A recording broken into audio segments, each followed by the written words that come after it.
Good morning. I just kind of like a weird little half burp come up. Did you see that? Did you see? Are we on the stream? Yep. Are we on YouTube today? We are on YouTube today. Well, then you saw a weird little half burp thing come up. I was drinking water, and it's like it wasn't like a fat guy burp. It was like a little water burp. You know what I mean? Great way to start the show. Welcome in to this rainy Thursday here on Super Talk 99.7 WTN. My name is Chris Hand. The show's brought to you by Better Water LLC, and you can listen to us wherever you go. iHeartRadio, tune in, the FM dial. You can listen to us on YouTube, watch us on YouTube, Rumble, Facebook, Twitter, Twitch. Hit like, hit subscribe, share the show with your friends. It's a mess out there. Listen. I didn't make it in time. But you know who's here?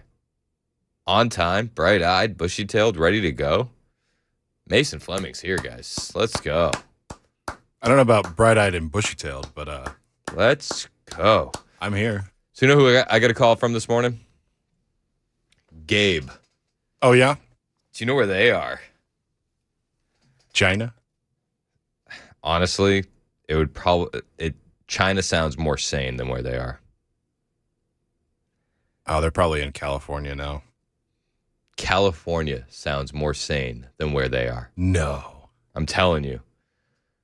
They went to Plymouth Superior Court, which is where the Lindsay Clancy trial is taking place. Have you been following this story, the Lindsay Clancy thing?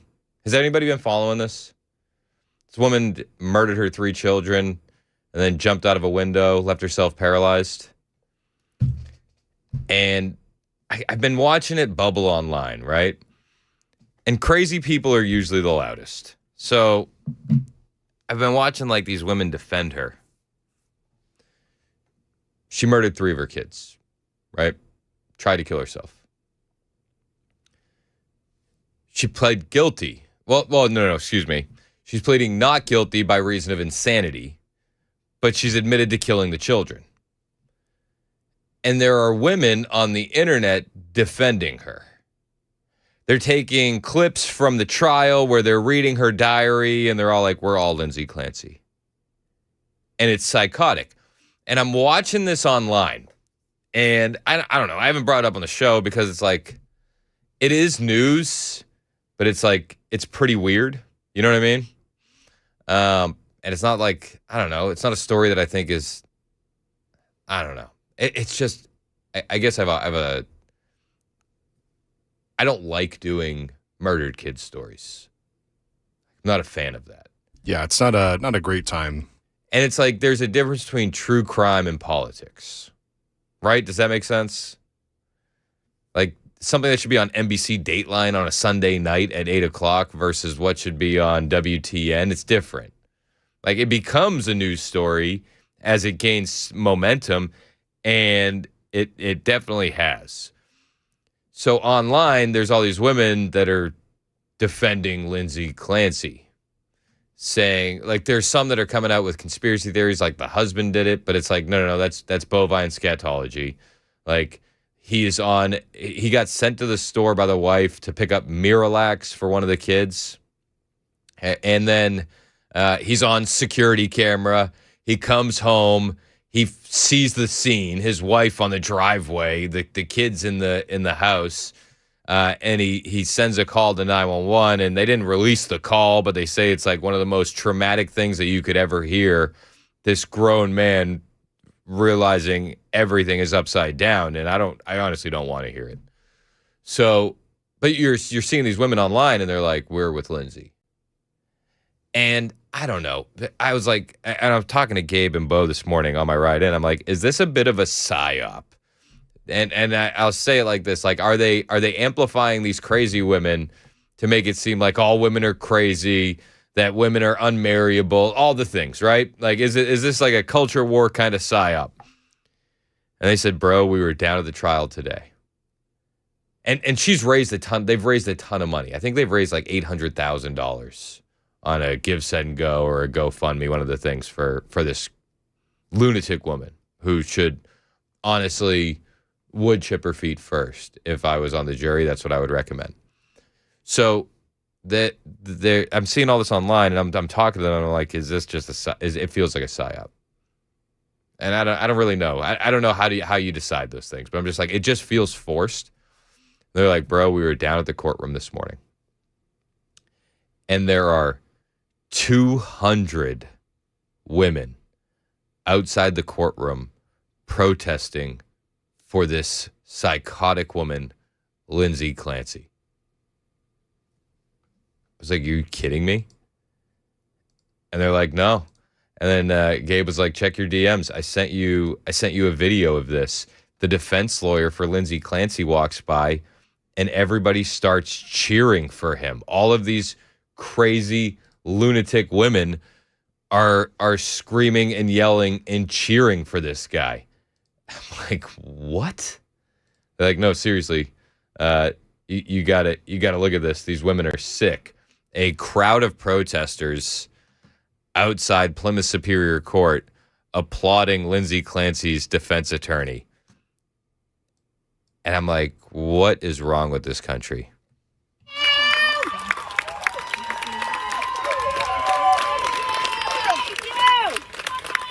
Thank you. Thank you. About 200 women. What is going on this planet? Where a woman who murders her children is now a hero to all of these psychopaths? Like, I just don't understand.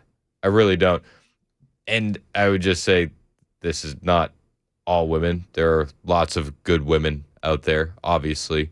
But this story is just, it doesn't seem like it's going anywhere. And it does seem like it's gonna reach critical mass, and it's going to keep going for whatever reason. I don't know how you defend something like this. I really don't. But there are people out there who are defending this. And it's crazy. Savannah Hernandez posted this. This is one of the viral videos where women are listening to the diary being read in court, and they're like, same, Lindsay, same. That's the caption on TikTok. I'm completely overwhelmed trying to take care of the kids. I'm drowning every day. I feel guilty that I'm spending my family's money and not making any. I feel like I spend way too much. She wrote that, right? Correct. I'm terrified of Callan getting sick. He's a sick baby. A sick baby is miserable. He's sick now with a double ear infection. Clearly has a bellyache. It's miserable. I feel like the other kids are going to get him sick all winter long. She wrote that, right? Correct. I always feel strongly against sleep training. I feel like it's abusive to let the baby cry and not respond, but I made the decision. I did it with Cal. It is way too much crying. It's incredibly stressful. She wrote that, right? Correct. So then women are posting this, right? Like these entries from the diary, which is like, yeah, dude, there's hard times when you raise a baby, obviously. But they're posting this and like they're crying and then posting videos of their own children. And I'm like, does any of this justify murdering your family? What planet are we living on? And there's video after video after video of this stuff, mainly on TikTok, of these psychotic women relating to some woman who murdered her 3 kids. And then there are women hanging out their window, and they're trying to, because this woman dove out of her window, and they're trying to prove that she's innocent despite the fact that she murdered her children and admitted already to murdering her children. Like, is there mass psychosis going on? It feels like there's mass psychosis going on. I just don't understand it. So I mean, the story's been going on for a while, but I haven't talked about it. But it's reaching a point where it's like, how do you ignore it? You know what I mean?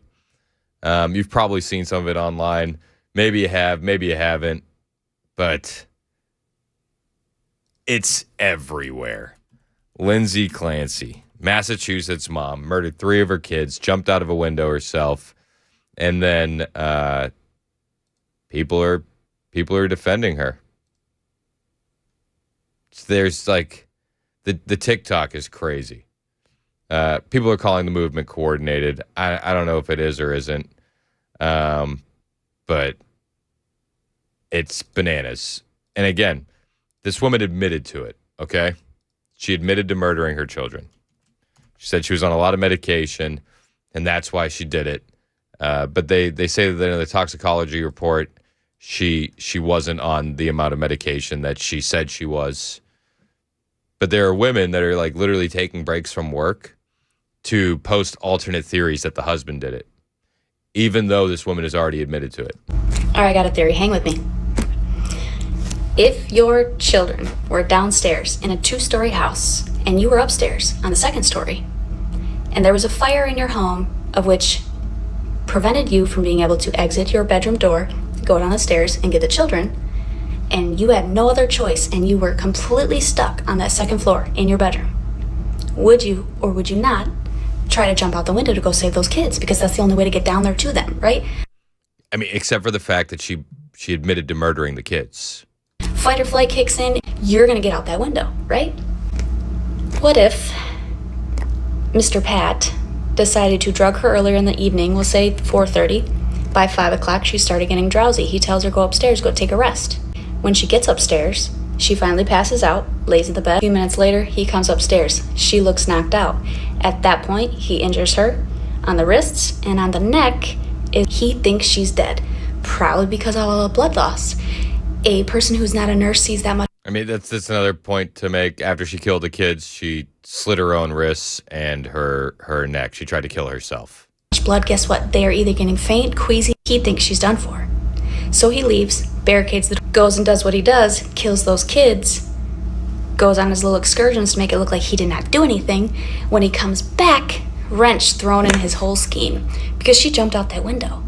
It would explain the hands outside of the window, because when she woke up, whether or not she was drowsy, drugged, bloody, or whatever, she remembers in her head that he threatened that he was going to kill those kids in that basement. He told her the whole plan because that's what a narcissist does. He wants to see the pain in her eyes, the fear in her eyes, to initiate this response.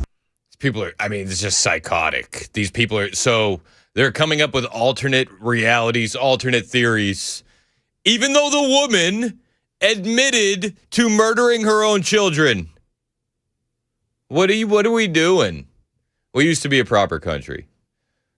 And now liberal women are standing outside the courtroom this morning cheering on the defense attorney for Lindsay Clancy. The Give, Send, Go for Lindsay Clancy has raised $838,000. What? It's crazy, man. The whole thing. And it just goes on and on and on.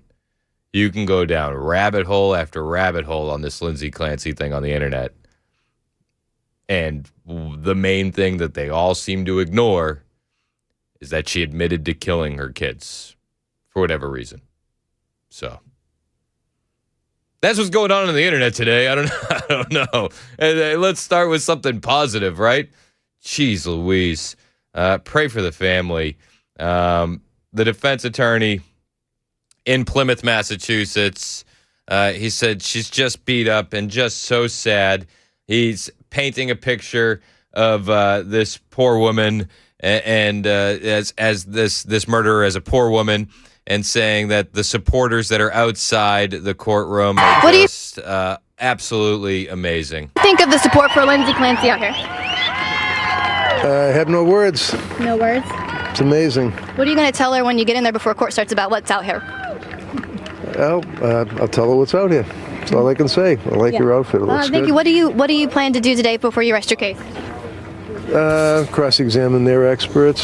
They're going to put them on today. And then I'll probably have a Zoom tomorrow with one more witness. Okay. Do you expect court to go again for the rest? Closing argument should be Monday, hopefully. Okay. How do you think it's going, your case? Never predict, I mean, we got jurors that are spending literally 5 weeks of their time on this case, which I love that. I think it's amazing. It's been going good. You've been here weeks and you've been having your eyes on the jury. They've been taking lots of notes. What are you thinking? Do you feel confident that they're very, very attentive, and they're putting a lot of work. They always do. They put a lot of work into the case. It's very moving for them. They don't forget it. It's crazy. The entire story is insane. Have you been following this online? Have you been seeing this? I've seen bits and pieces of it, and I was just like, another crazy. The Another women are crazy. The TikTok women outside this courtroom are literally holding up hearts. So, bananas. That's wild. Yeah. Who knew that the left was into murdering babies? Oh, wait. Weird. 922, Super Talk, 99.7, WTN.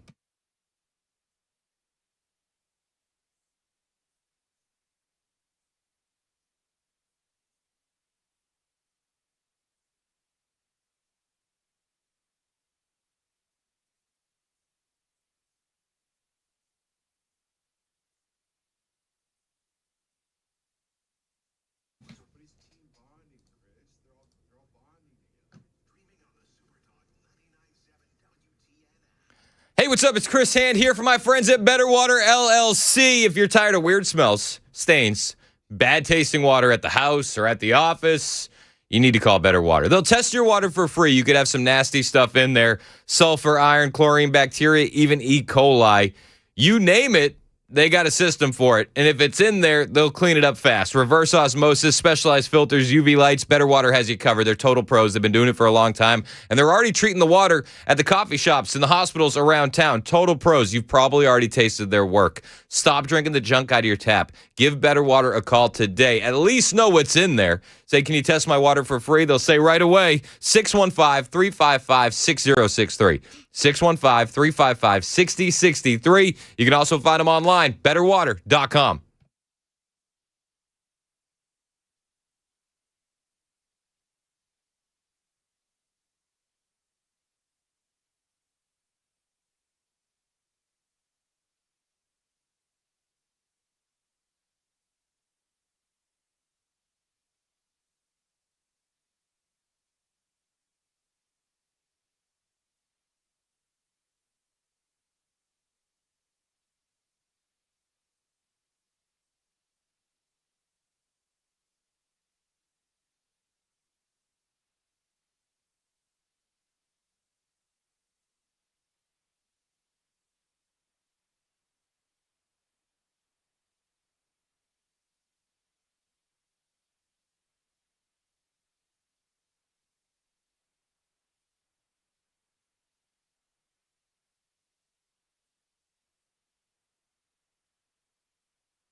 Russia with a heavy air attack in Ukraine. Yeah, that conflict continues. And also hopeful signs in the employment market back here in the U.S. We'll have those stories at 9:30 on Super Talk 99.7 WTN. That's Jay Harper in the newsroom. Headlines 3 minutes away. It's Super Talk 99.7 WTN. I'm Chris Hand. One more thing, and then we'll move off the Lindsay Clancy stuff. I don't really want to do this all day, to be honest with you. It's a sad story. It really is. But I got a text here. Big Pharma's the big problem. Did you see the mess she was on? Shrinks need to go to jail. Okay. Let's talk about why the use of psych medications shouldn't exempt her from what she did. This is John Doyle with The Blaze. I don't know if you know John. He's actually fire. A lot of his content is super, super good. This is what he said. In terms of the medication, what started all of this, you'll often see people say that over the course of 4 months, she had 32 prescriptions given, 13 different medications prescribed to her, and people will just leave it at that. And they'll say, see, this is really about big pharma. Ooh, not Lindsay, not like some woman just being insane, because God forbid we hold women accountable for literally anything, right? But what's left out is that most of the medication was not even taken. What is it with they can't follow instructions? There were entire bottles pretty much left filled. At most, she was taking two to four at any given time. She was also deliberately going to multiple different doctors. She was shopping for different medications to take, getting prescriptions filled, trying them out, for some time, and then maybe stopping others, kind of making her own little, itinerary. So she wasn't on some insane cocktail, and it wasn't like the doctors were coming to her house and handing her these medications, ensuring that she was still taking them. She was actively going out of her way to get these, to shop around for different ones that she'd maybe found on the internet. And then she didn't even take most of them. So I don't buy that. Then for the psychosis thing, again, she was actively planning these actions. She took extensive notes of herself, how she was feeling. The day before she murdered all of her kids, she wrote a note on her phone, an extensive, very coherent accounting of what had occurred. She says that, she was the healthiest, happiest mom ever, and that her prescription medications stole her from her body, and she had this postpartum anxiety. One of the exact portions was, she said, I had 3 young kids to take care of and was a touch anxious, so I did what you do. Asked a psychiatrist for some Zoloft. And everything here is very clear, very coherently trying to write out a narrative that she's not responsible for any of the actions she's taking. But the very fact that she can even do this, again, means that she is not actually out of her mind. She's not actually, a psychopath. She's not in psychosis. If you want to see what that looks like, you can find it very easily. Even Candace Owens, people say this about her. Oh, she's insane. No, dude, these people are actually, if stupid, coherent, very lucid, actually, very able to plan things out. If stupid, coherent. 9:30, Super Talk, 99.7 WTN.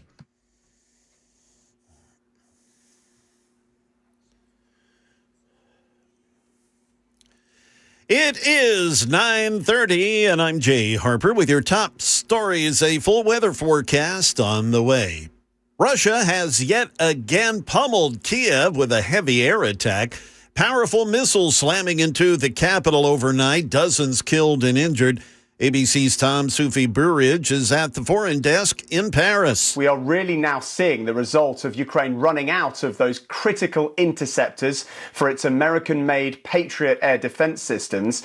And that is really Ukraine's only effective way of shooting down Russian ballistic missiles. So the assumption is that most, if not all, of the ballistic missiles Russia fired last night got through and potentially hit their targets. Now, Ukraine continues to plead with its allies to supply some of their remaining stocks of those interceptors, but there is a global shortage of Patriot interceptors after the Iran war, the US and its allies using up a significant number. Economists watching for signs of recovery in the employment market after finding hope in the latest data from the Bureau of Labor Statistics. Here's ABC's Jim Ryan. In the week just ended, the Labor Department says 206,000 out-of-work Americans filed initial claims for state jobless benefits. That's a decline of 6,000 from the week before. The largest increase in filings came from Michigan, Texas, and New York. Ohio, Iowa, and Kentucky saw the largest declines in unemployment claims. Well, there may be hope there, but the U.S. national debt, it hits a grim new high this year of nearly $40 trillion. That's almost double what it was just 10 years ago. ABC's Rebecca Jarvis explains what this means for the average American consumer. It's tough to even wrap your head around this number, but I want to put the $40 trillion in real terms. First, it makes borrowing more expensive. A new mortgage, your credit cards, those costs can and are going up. Two, it fuels inflation. And three, it makes it harder for the government to spend on things like healthcare, education, our roads, and our defense. And finally, a public high school here in Tennessee just claimed the top ranking in the entire nation. Congratulations to Central Magnet School in Murfreesboro. They earned the #1 ranking in the country for the 26-27 school year. That's according to U.S. News and World Report. U.S. News ranked more than 27,000 public high schools across the country. They use 6 factors based on their performance on state assessments and how well they prepare students for college. The school had previously ranked 3rd in last year's rankings. The school serves grades 6 through 12, and it's open to any student in Rutherford County based on academic performance. That's the latest news. We've got weather coming up. I'm Jay Harper, WTN News.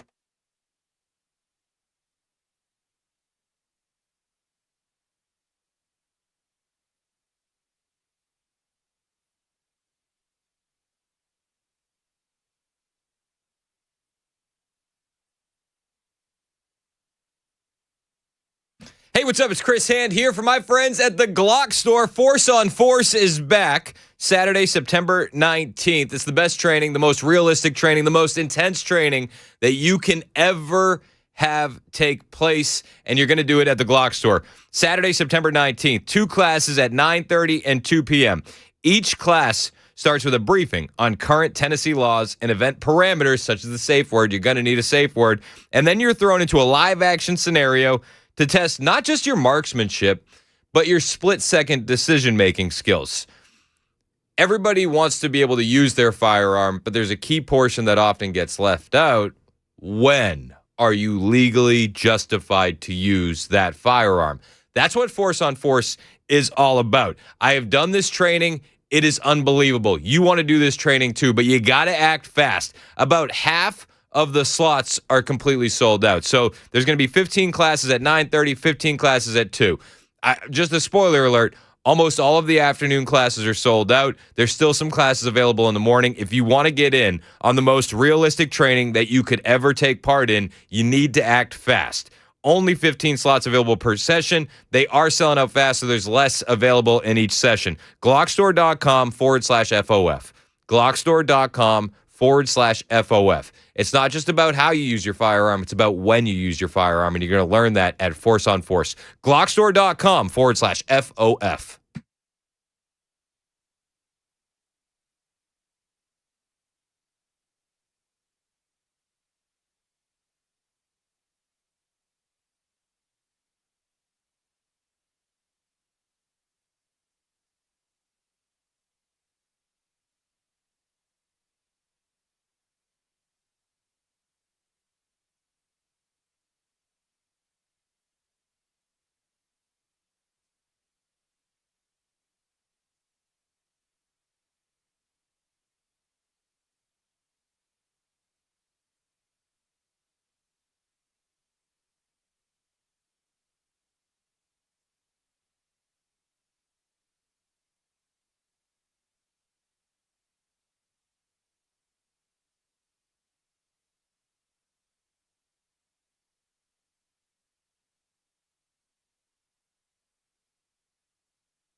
38 minutes past the hour on Super Talk 99.7 WTN. Hey, how are you? I'm Chris Hand. Show's brought to you by our friends at Better Water LLC. You can listen to that show on all the apps, iHeart, TuneIn. You can listen on the FM dial, Little Radio Classic. You can watch us on YouTube and Rumble. Hit like, hit subscribe, share the show with your friends. Checking in with the YouTube chat. Still unhinged? Still unhinged. Hail to the chat. We appreciate you guys being over there. You can join the show any way you'd like. 615-737-9986. 615-737-9986. That's the number to call in. That's the number to text in. We're still dealing with some fallout from the primaries just a couple days ago, up to and including the gubernatorial race. Byron Donalds won the primary there. So, I mean, Byron Donalds is essentially, it's a lot like Tennessee, right? Byron Donalds wins the primary. Byron Donalds is going to be the next governor of Florida. Unless there's like an epic meltdown. It's similar to here, right? Marsha Blackburn is probably going to, I don't know, what's the right way to say it? Kick the teeth down the throat of Jerry Green. Not literally, figuratively, when it comes to the votes. I have to say that, though. I bet you could mock up a heck of a brawl, AI style, between Marsha and Jerry. Next boxing match on the White House lawn. The liberals will probably do it with the scene from American History X. They'll be like, oh no. Oh no. Yeah. Don't do that. Don't do that. Oh. So anyway, I was watching the internet yesterday. That's what I do in my free time. I watch the internet. And I came across James Fishback. And I don't necessarily dislike James Fishback. He was the guy running against Byron Donalds in Florida. But he said something, and I'm like, what are we doing here? This is starting to rub me the wrong way. I think we're witnessing a crutch form in the conservative movement, and it's when all else fails, blame AIPAC. I'm noticing this a lot. And this is coming from a guy who's not inherently pro-AIPAC. I don't necessarily think that they should be doing what they do. Maybe they should register as a foreign agent. Maybe they shouldn't. It's, I think it's up for debate. I think it's a nuanced conversation. But when you lose a race, to just go and blame AIPAC, I think that's just low-hanging fruit. I think it's low IQ. And that's what James Fishback did. Our opposition had over $100 million. We had 1% of that. And yet, we secured 10 times as many votes as the dollars we raised, because this campaign from the beginning has not been about AIPAC. It's been about impact here in Florida. Stunning and brave. So here's the issue. AIPAC essentially spent $0 against Fishback for Byron Donalds, however you want to frame it. So to blame AIPAC, it's not the move here. And if conservatives are going to treat AIPAC as the mountain that they can't climb, a hill they can't overcome, then you're essentially going to be accepting defeat anytime AIPAC is involved in any race. You're going to black pill a whole lot of voters. If you don't like AIPAC, then you got to put in the work and you got to change hearts and minds. And it's not the end-all, be-all.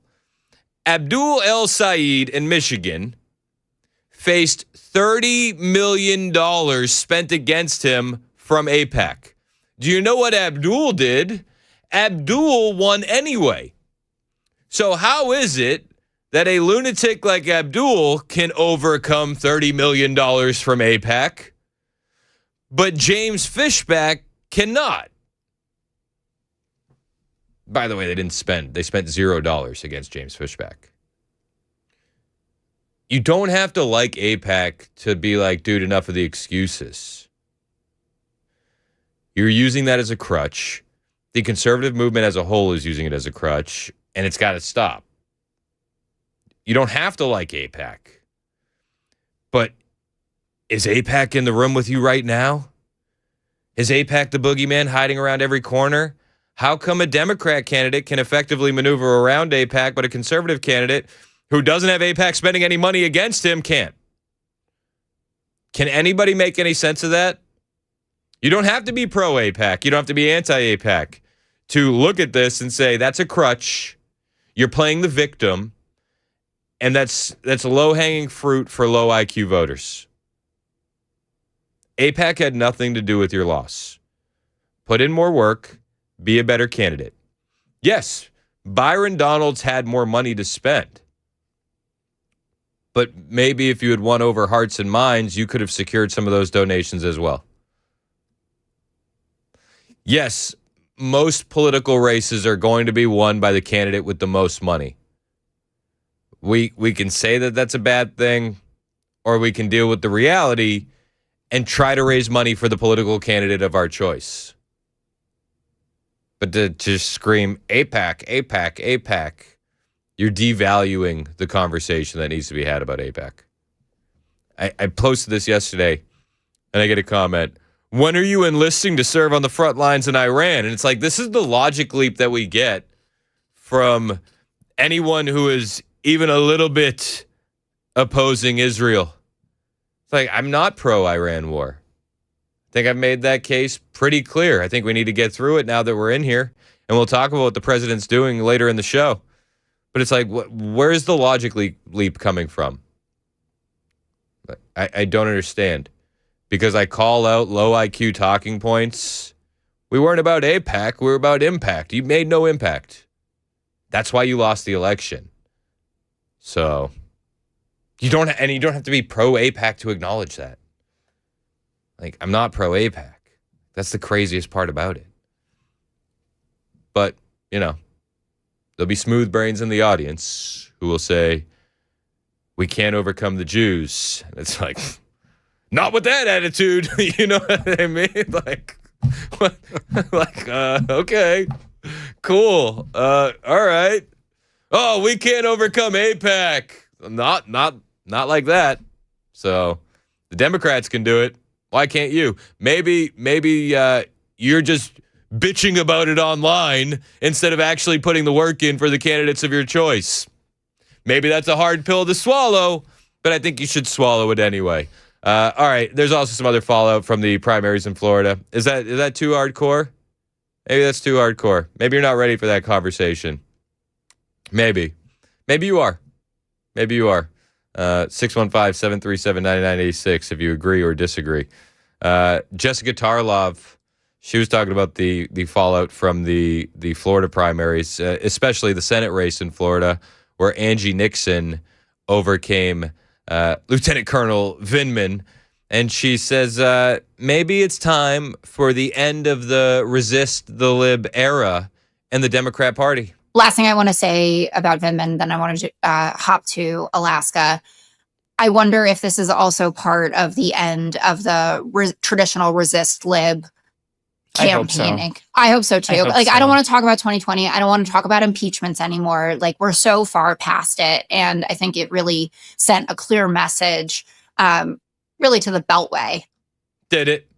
Because Angie Nixon's on TV today saying yesterday saying the first thing that she wants to do when she gets in there is impeach Donald Trump. So there's that.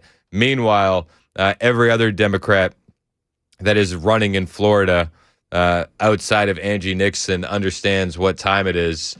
And they're like, yeah, hard pass on socialism. The guy that's going up against Byron Donalds, David Jolly, he's a former Republican. I don't know how you make that switch. That's a weird hop and a skip for me. But David Jolly said he's a hard pass on socialism. Is this a state, Florida, that can elect you as governor, but also elect progressive Angie Nixon for the U.S. Senate at the same time? Well, we're going to find out. Look, I reject the DSA. I reject socialism. I'm a capitalist, and I think capitalism provides the greatest amount of economic mobility. I have been with Angie on the trail, and I'll tell you this, she's a fighter. She leaves it all on the field. She goes in every room talking about what I talk about. Can we improve your access to housing, affordable housing, to health care? Do you know where to educate your kids? What is it that government can do where the private sector is unable to improve your life? Angie's out there fighting for those same values. I think she and I have a very different approach to this. But look, I reject socialism. I'm a capitalist. We'll see how Florida's voters sort that out. Yeah, the Florida voters are going to reject Angie Nixon, just so you know. Socialism doesn't fly in Florida. There's too many people that understand what socialism means. There's too many people that have lived through it. There's too many people that parents and grandparents have lived through it, and they're going to absolutely reject it. Also, she's completely pro Gaza. She's completely anti-Israel. And you know what? I think there's nuanced conversations when it comes to Israel. But there's one thing I do know about Florida. A lot of Jewish voters who are very pro-Israel, so it's going to be an uphill battle for her. She goes about it differently, says David Jolly. I think that's an understatement. This is Angie Nixon. They are going to racially profile us, and they are going to escalate things, and they are going to shoot and kill us. And Talking about ICE. They are going to get away with it unless we send people like me to Washington, D.C., who are going to scrutinize and launch investigations to go after bad actors, to arrest them and to put them in jail and to call for an end and an abolishment of ICE. Stunning and brave. Stunning and brave. She goes about it a different way, guys. Angie Nixon. She's the Democrat nominee for Senate in Florida. She's going to be facing Ashley Moody. This is Angie Nixon. We have nothing to lose but our chains. Our chains are attacks on the Voting Rights Act. Our chains are them closing down our neighborhood schools. Our chains are them spending $1 billion on a ballroom you will never get to dance in. Okay. We have nothing to lose. We have nothing to lose. We have absolutely nothing to lose but our chains. I am State Representative Angie Nixon, and I am humbly asking for your support. Yeah, slay queen. Slay. Okay.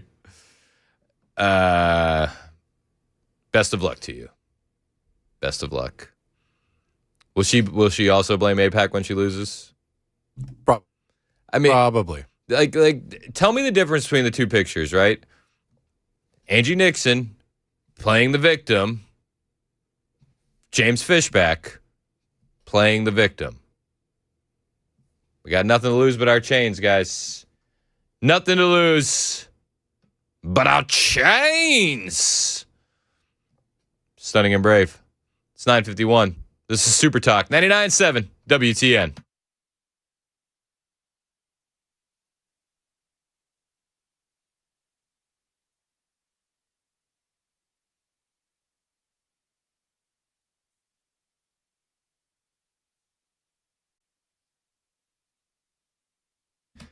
Hey, what's up? It's Chris Hand here for my friend Aaron Parker over at Parker Safes and Vaults. You need a safe. You need a vault. You got some stuff in your home that you want to protect. It looks different for everybody. Maybe it's a firearm collection. Maybe it's a guitar collection. Maybe it's precious metals. Maybe it's precious memories, photo albums, family heirlooms. You name it. It's going to be different for everybody. But if you lost it in a burglary or you lost it in a fire, you know you're not going to be able to get it back. Don't wait for that to happen and live with the regret. Make a call to Parker Safes and Vaults today and never have that be an option. Parker Safes and Vaults has been doing that for close to 20 years, helping people protect what they treasure. You make one call to Parker's, and the experts there will help you choose the right safe for your needs and your budget. They'll deliver it. They'll install it themselves. This is a veteran-owned, family-run Christian business, and they've been doing this since 2009. They sell serious safes for serious people, not filing cabinets that can be tipped over and pried open by a teenager. We're talking about brands like Liberty, American Security, Rhino, Heyman, and more. And they specialize in the right safe for the right customer. You can search Parker Safes on YouTube and find some detailed video reviews about the best safes that they have in stock. Or you can make a call to Parker's today and just get the ball rolling and get it done. 931-842-6445. 931-842-6445. And they're always open online, parkersafes.com.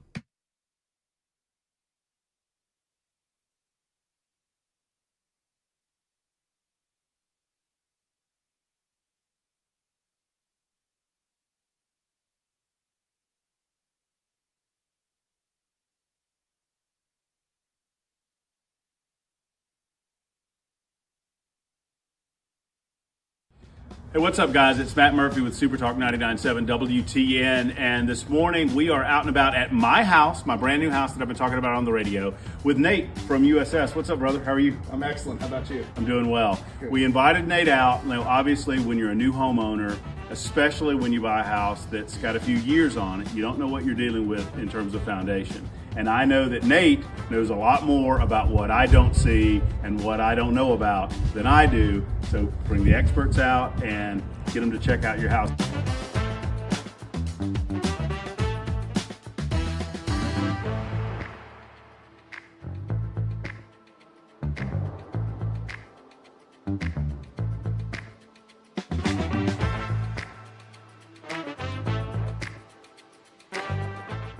Hey guys, Matt Murphy again with Nate with USS, and Nate has just wrapped up kind of a look at the house. And Nate, what'd you find?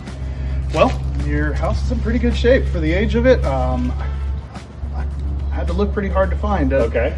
Your house being on a slope like it is here, I think we could do a lot of good by trying to terminate your downspouts a little further from the house there. Okay. Roof water is the killer of foundations, and so if we can just get it to a positive grade to drain away from your house, I think that's real cheap insurance. You want to kind of get it out and downhill. That's right. Yeah. That's So the idea. make sure that it doesn't come right back down towards the foundation walls and causing issues, settlement or leakage. Now, if folks are watching this video and they are like, we need to get Nate out to the house to do a look. I mean, it took, I watched you do it. It's, what, 30, 45 minutes, something like that. Yeah. To do a comprehensive kind of an examination around the house. And they just give you a call and schedule? Yeah, absolutely. You can call our main phone number, or you can call reach USSTN.com and schedule right through the website there. Our girls in the call center will get back to you just about immediately, as long as it's during business hours. So this just makes a lot of sense, folks, for you guys to do an examination of your house like we've done, to check it out. I'm going to get those gutters done with Nate and his team at USS, and then we'll do a video and let you know how those look at the end of all of this. So thank you, guys. Hey, that'd be great. We appreciate you, brother. Matt, we appreciate you.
The expansion of data centers, it is a hot political topic nationwide, and it is playing a role in many of the nation's primaries. We'll have a story, also a potential new cancer treatment breakthrough, and a food recall.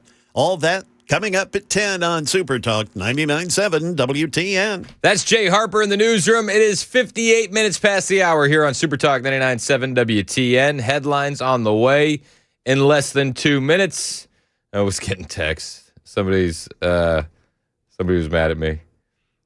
Two things can be true at the same time. Be a better candidate, and AIPAC had no business being in our business. But that's the whole thing I'm saying. AIPAC didn't spend any money in the governor's race in Florida. Yet there are conservatives out there who still use it as a crutch and an excuse. Spent literally $0. So just the two things can't be true at the same time. You can't blame AIPAC for that race and say be a better candidate. It's just be a better candidate. That's why James Fishback lost. And maybe, just maybe, AIPAC didn't spend any money against James Fishback because they didn't think he was a threat and they weren't even worried about him. Maybe. I don't know. You tell me. They spent $30 million against Abdul, though, and Abdul came in and won. So keep making excuses. I think the moral of the story is just be a better candidate. That's what I would go with. On the way, have you seen what's happening in Virginia? The Commonwealth of Virginia. There are growing calls for Abigail Spanberger to resign. She's not going to, but she stopped the relationship with ICE day one. This is the woman that campaigned as a moderate. She's a moderate Democrat, so she shut down cooperation with ICE as any moderate Democrat would do. And since then, there is a growing list of illegal aliens killing the citizens of the Commonwealth of Virginia. And one illegal alien was allowed into America under the Biden administration. He's from El Salvador. You've probably heard this story before, but it's a new one. And he murdered a mother in Fairfax County. He stabbed her. And then he tried to light her on fire afterwards. We'll talk about that when we get back. Plus, the DOJ, Harmeet Dillon, they're working to get illegal aliens off the voter rolls. They let them free in their states, and then they're free to vote. Wait until you hear what's happening in Michigan. Hang out with us. It's 10 o'clock on Super Talk 99.7 WTN.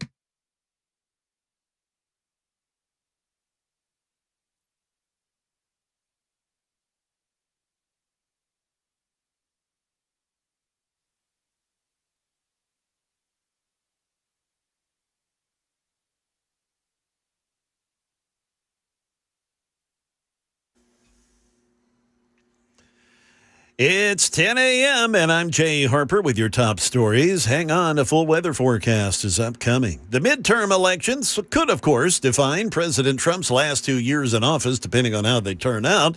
The primary season now almost wrapped up with voters at the polls last Tuesday. They were in Alaska, Florida, and Wyoming. That only leaves a handful of northeastern states left to go. Here's ABC's director of political stories. That would be Ben Siegel. He's got the trouble that some politicians are facing with their support to the expansion of data centers. There has been some backlash to them in a very pronounced way, and I think one place we're seeing that percolate is in Ohio. We saw Republicans in Ohio, frankly, issue a warning there saying that the party could be in danger of losing a Senate seat in that state, and that is because the Republican Senate candidate, the former lieutenant governor of Ohio, has been associated with data centers, with some of the deals given to developers to build these data centers when he was serving as lieutenant governor. Medical experts, they're talking about the potential breakthrough in cancer treatment. A personalized cancer vaccine is showing some promise.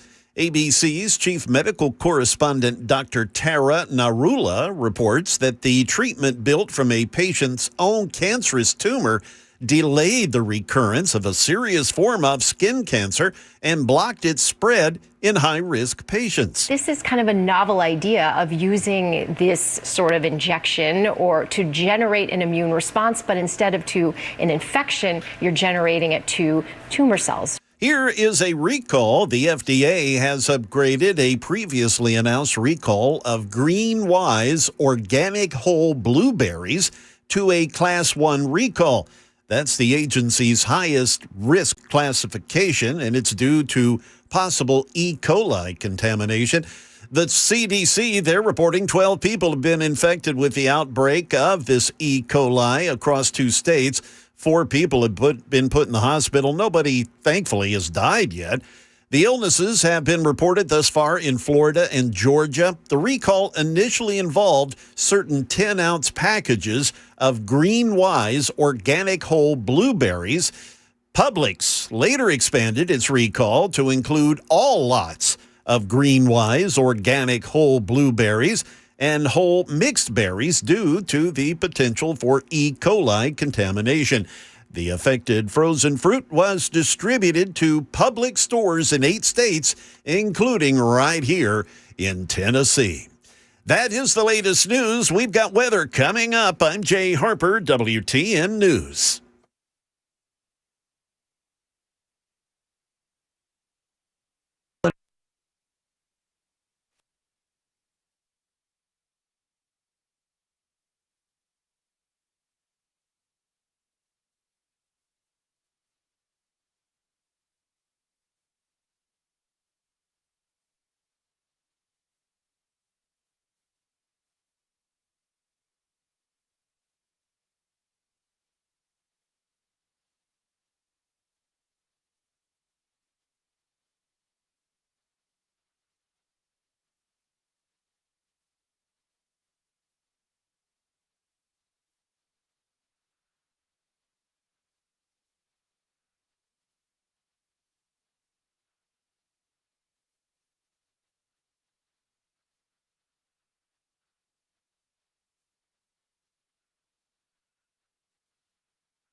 It's 6 minutes past the hour, 7 minutes past the hour on Super Talk 99.7 WTN. My name is Chris Hand. The show's brought to you by Better Water LLC. Water filtration systems, water softeners, betterwater.com. There's reasons why you'd need them. I don't like them putting chemicals in the water that turn the friggin' frogs gay. Thanks, Alex. You can listen to the show anywhere. iHeartRadio, tune in, the FM dial. You can watch the show, YouTube and Rumble. Hit like, hit subscribe. Share the show with your friends. It's always podcasted as well on Apple and Spotify. There's extra things. There's more. We could do more things if you wanted to. Also follow me on social media at Chris Hand on Air. Let's go, Jerry. Go! The meme chat's been blowing up. We have a meme chat on Instagram. I'll be honest with you. 90% of the memes I couldn't bring on the air. So. They're not lightning round appropriate. They're not appropriate. But if you want to, general, yeah, if you want to join the meme chat and you can handle that kind of joke, and find me on Instagram at Chris Hand on Air. Send me a message. I'll let you in the meme chat, but no complaints. And keep it funny. Those are the only rules that we have. I'm here for it. You know, we've only added to the meme chat. We haven't scared anyone away yet. Yeah, I haven't seen anybody leave yet. So that's a good sign. Huge. So that's cool. Either A, they're really invested, or B, they might have muted it for a little bit. Maybe they muted it. But that's okay. They can just go back and scroll. I prefer to think we're in good company. I agree. Did you see the one I sent today? No, I haven't checked my phone yet. There's this dude, and he had the little, the hood ornaments for Cadillacs. Yeah. He put him on his dress shoes. There's a little song accompanying it. I can't play it on the air. Oh. I'm just letting you know. At Chris Hand on air and Instagram. All right, let's talk about what's going on in America. Illegal aliens are voting. Spoiler alert. You probably already knew that if you've been keeping score at home. Harmeet Dillon says that the DOJ is surging resources to make sure that that doesn't continue to happen. Are not necessarily relevant to whether you're a qualified voter. Citizenship is relevant to that. I think the bigger problem in what you saw in that video is Minnesota's vouching system, which is something that the Department of Justice has actually been challenging dating back to January of this year when I sent a letter to the Secretary of State over there. I don't think that this procedure is compliant with the Help America Vote Act and potentially other federal civil rights statutes.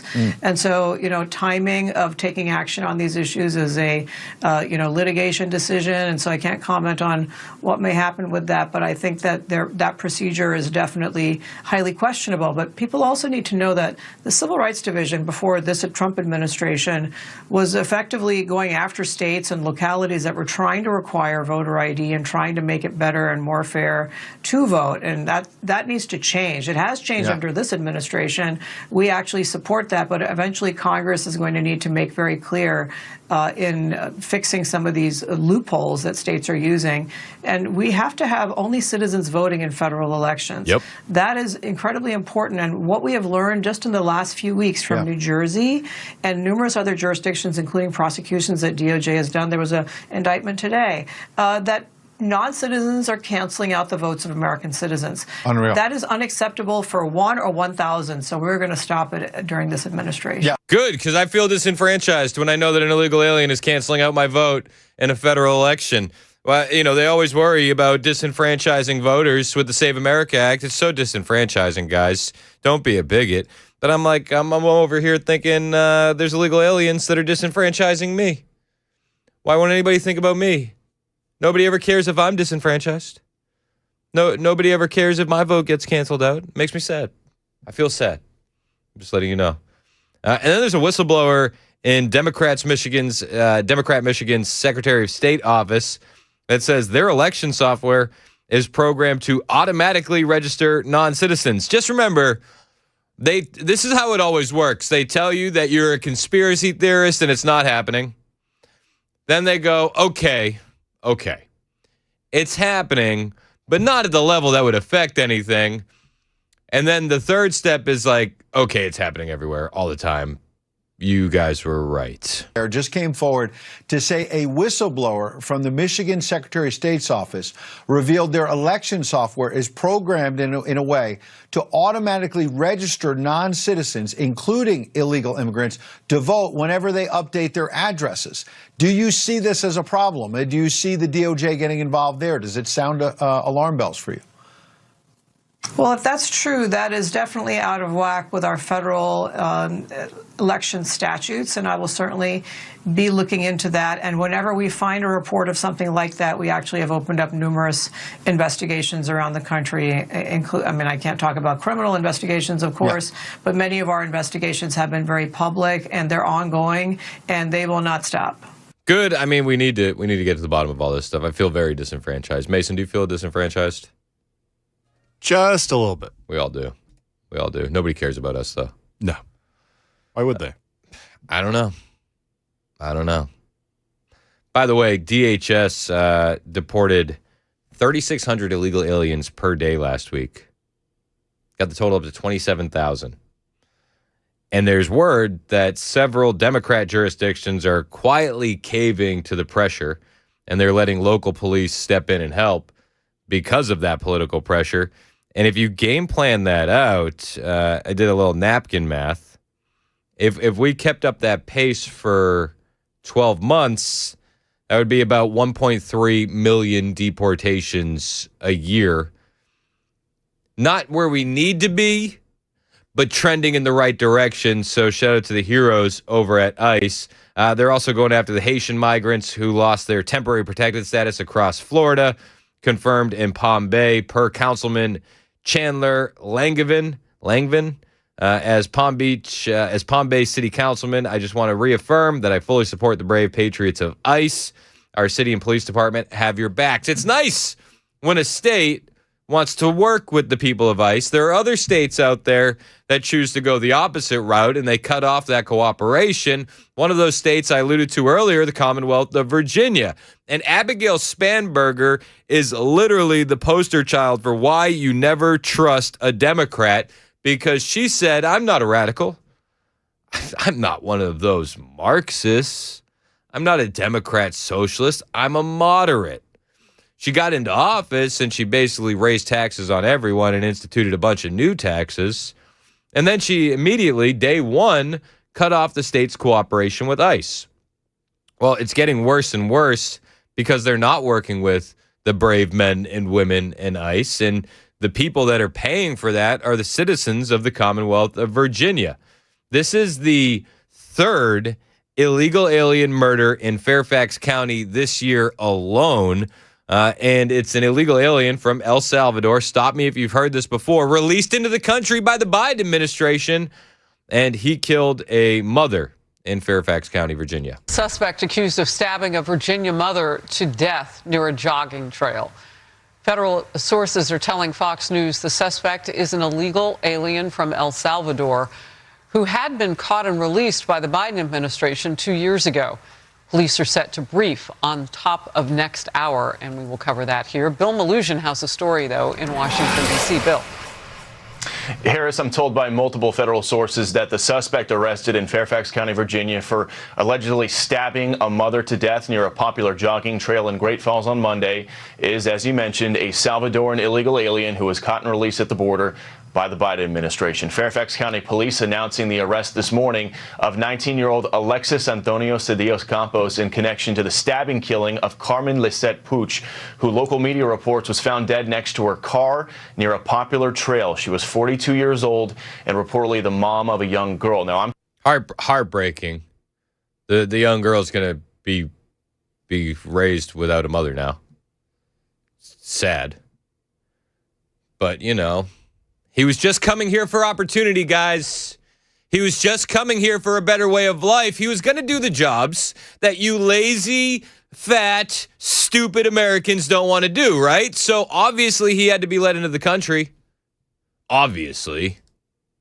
Told by federal sources that Cedillos Campos crossed the southern border illegally in El Paso, Texas in April 2024 and was apprehended by Border Patrol, where he was quickly released into the country by the Biden administration despite not claiming any fear of returning to his home country. This right here is a photo of him in Border Patrol custody at the time, courtesy of a federal source. Now, this is just the latest murder in Fairfax County this year, allegedly committed at the hands of an illegal alien, as the county has become a hotspot for migrant crime due to its sanctuary policies and its refusal to cooperate with ICE. Now, what's that you say?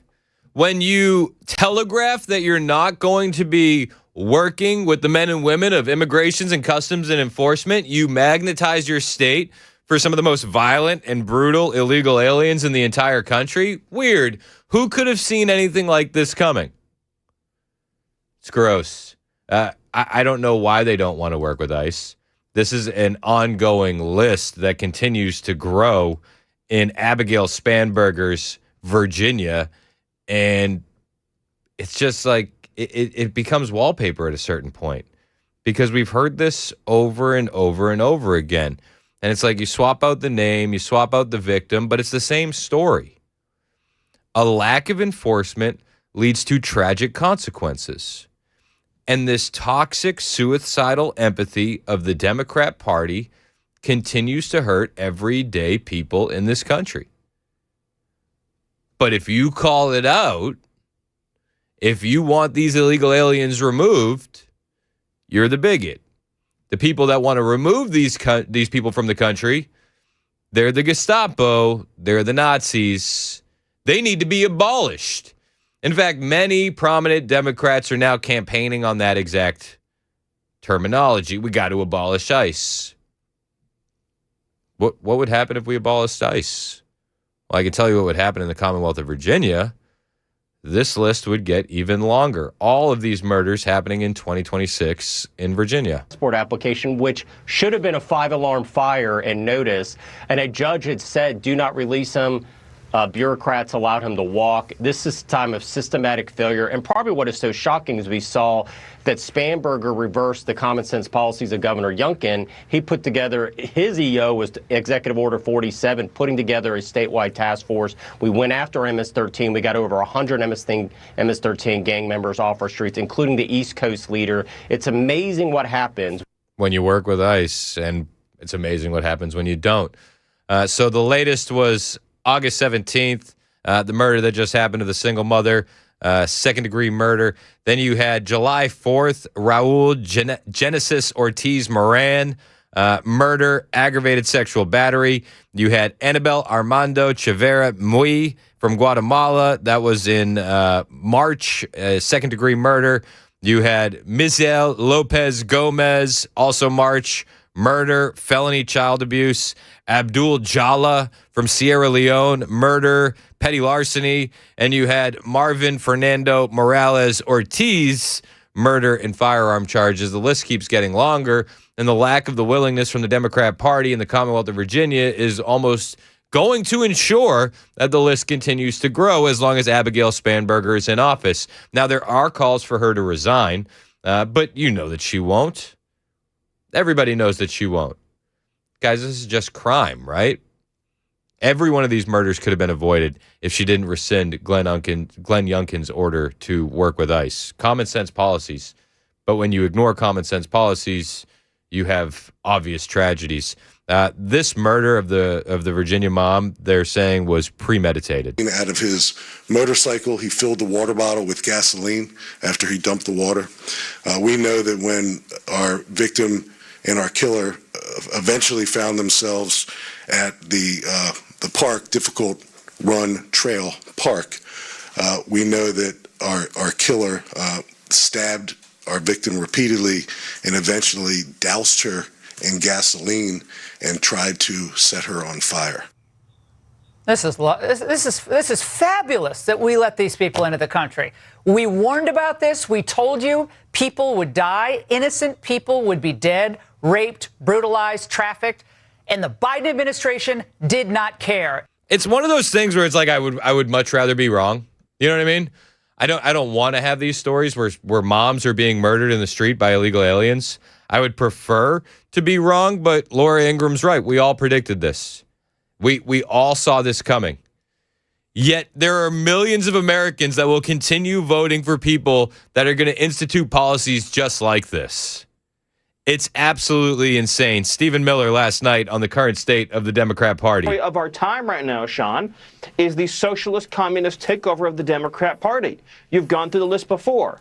A political party that wants to abolish prisons and jails, that wants to abolish the border, abolish ICE, defund, dismantle, and destroy law enforcement. And as you just mentioned, Sean, they release illegal alien criminals who are raping and murdering innocent Americans. This is a political party unworthy of power, and they must be exposed. And that's what's going to happen at the midterm convention, Sean. I hope it does. The party does deserve to be exposed. Stories like this should be everywhere. Yet a lot of the mainstream networks won't even cover it. They won't touch this stuff with a 10-foot pole because currently the mainstream media is still the propaganda arm of the Democrat Party. It's 10:22. This is Super Talk 99.7 WTN.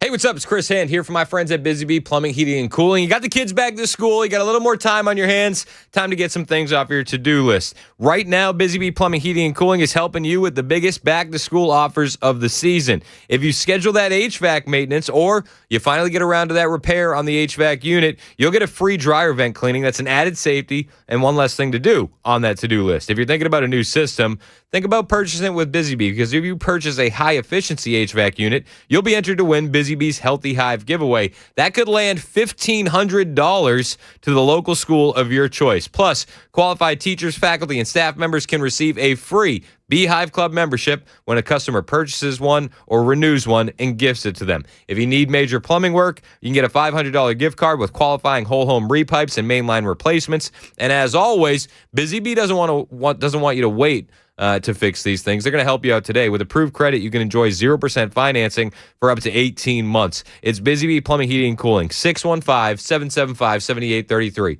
615-775-7833. BusyBeeHVAC.com. The guaranteed offer is the simplest, least stressful way to sell your home. You go to our website, you fill out a quick form, we set an appointment, we bring you an all-cash offer.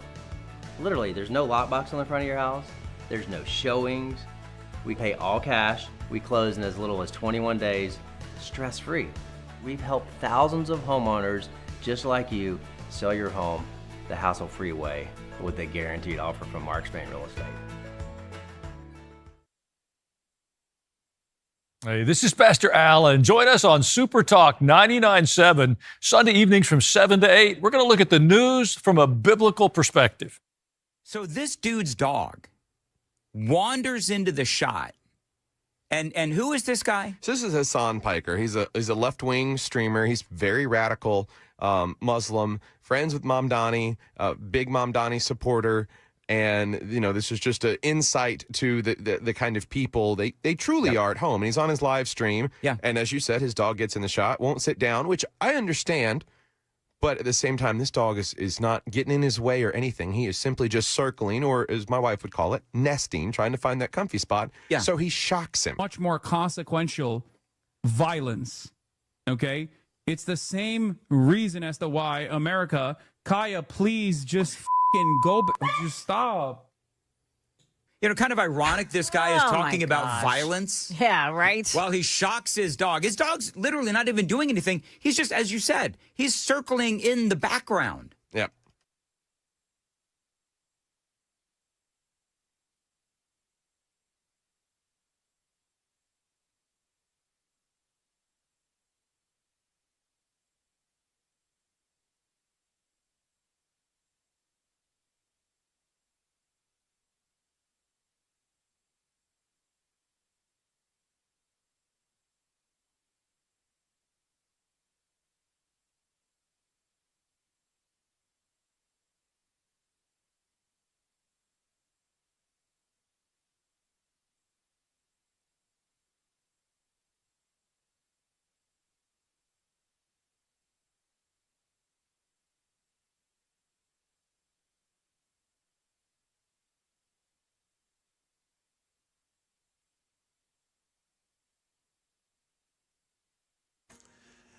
Well, Iran, they are responding to President Trump's economic D-Day threat. Gee, what could they say, you think? A malfunctioning ride at the Tennessee State Fair leaves almost a dozen people injured. We'll have that and more coming up at the bottom of the hour on Super Talk 99.7 WTN. On the way, we got some comments from one Scott Besant. He's actually taking questions right now. Do you know what day it is, right? It's U.S. debt passes $40 trillion day. We've been waiting to celebrate. We have our paper horns ready to go. You ready? We're past $40 trillion. That's all we could afford for the celebration. Oh, yeah. Because of all the debt. It's also National Radio Day. Do people still do that? Yeah, I guess. Are you going to post a picture of yourself, Jay Harper, back in the day? I have in the past, from like 1982. I don't think I've ever taken part in a National Radio Day. Yeah. I always find out after the fact. Have you ever participated in National Radio Day, Mason? I don't think I have enough street cred to be able to do that yet. You don't. It's true. Plus, now you don't even do the radio side. You're just into algorithm tickling. Yeah, big feather and all. Yeah, it's true. Many such cases. I'll bring you some of those comments from Scott Besant on the way. We'll also talk about President Trump inside the Oval Office yesterday with some big tech leaders And he confirmed that central bank digital currency is banned from being created in the United States. Is this a good thing? Is this a bad thing? What are the tech bros saying? What are the crypto bros saying? We'll bring you that insight and analysis on the way, and we'll talk all about it. He had some more things to say. He was out in a boot yesterday. He was at all the construction projects all around the White House. Did you see that? I did see that. What, are you laughing because I said oot in a boot? Sorry, you're northern slipping out. I'm going to say the C word, but... Don't say it. Don't say it. Canada. We should order some poutine. Oh, I'm here for that. Right? Because the Party Foul downtown's still open. Yeah. You wanna Uber Eats some hot chicken poutine? I would not say no. Dude, that'd be good. Sounds great right now. What time do they open? All Probably right. now. Find that out. Find that out in the break. Figure that out. We might have to do it. Because we're here late today. Yeah. We're recording another episode of Mostly Peaceful. Got the podcast today. So I think it's a matter of survival at this point. Yeah, I think poutine will get me through the rest of the day. I'll buy you some poutine. I'm here for it. Thank you. Well, it's only because you didn't say the C word earlier. Yep. So we'll talk about the president, oot and a boot, showing off his construction work. They're very upset about the ballroom, but nobody's made any stink about the helicopter pad. Have you noticed that? So we'll do that. We'll talk about the crypto stuff and more. Plus, we'll bring you some of those comments from one Scott Bissent. It's 10:30 on Super Talk 99.7 WTN.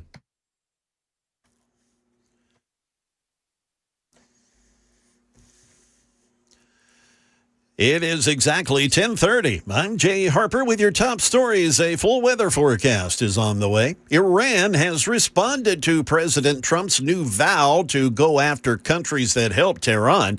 The Iranian foreign minister posted online, quote, "The so-called economic D-Day is a diversion from America's own crisis, unprecedented debt, and surging interest costs."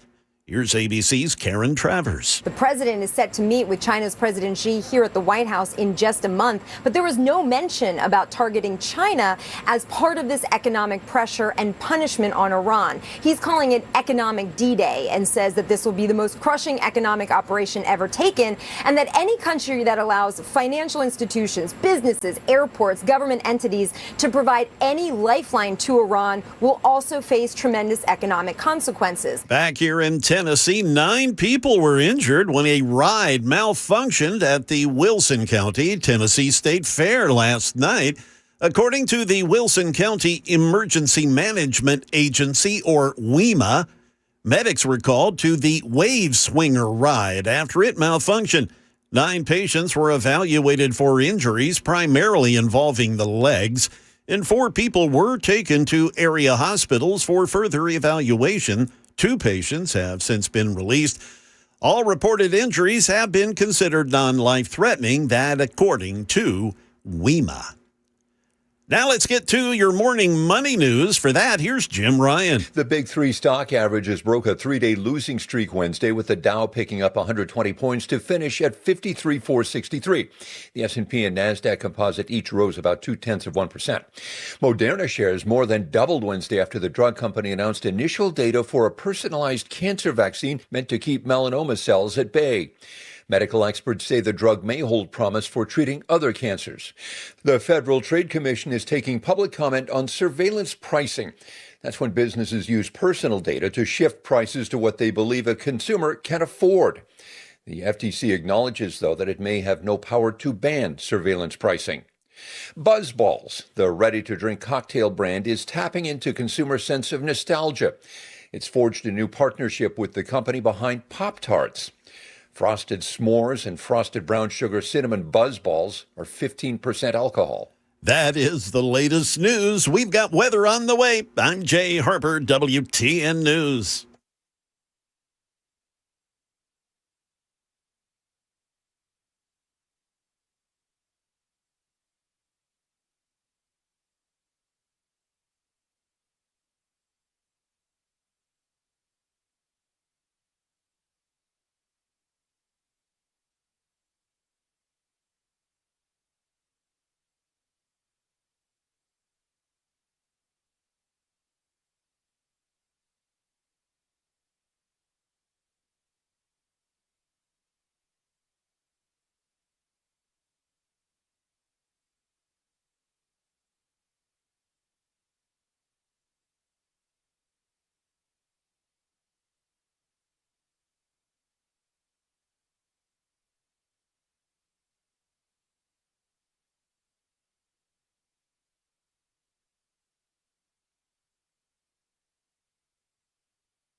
Times are tough. Absolutely, I agree. Now, if you need a new truck or a minivan, maybe an SUV, Mid-10 Ford, they can help you out with great selection, terrific pricing as well. Mid-10 Ford, they've been around for 56 years, since 1969, helping people get the vehicle that is right for them. They can help you save $1,000 or more on select Ford trucks. They also offer special financing as well if you need it.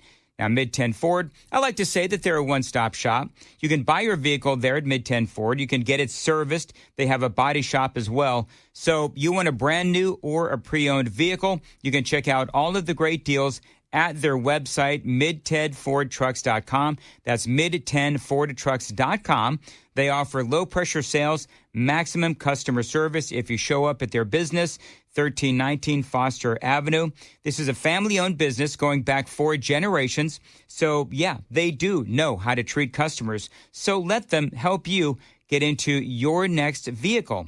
Again, low-pressure sales, maximum customer service. Find them online, mid10fordtrucks.com. That's mid10fordtrucks.com. Let their family take care of your family.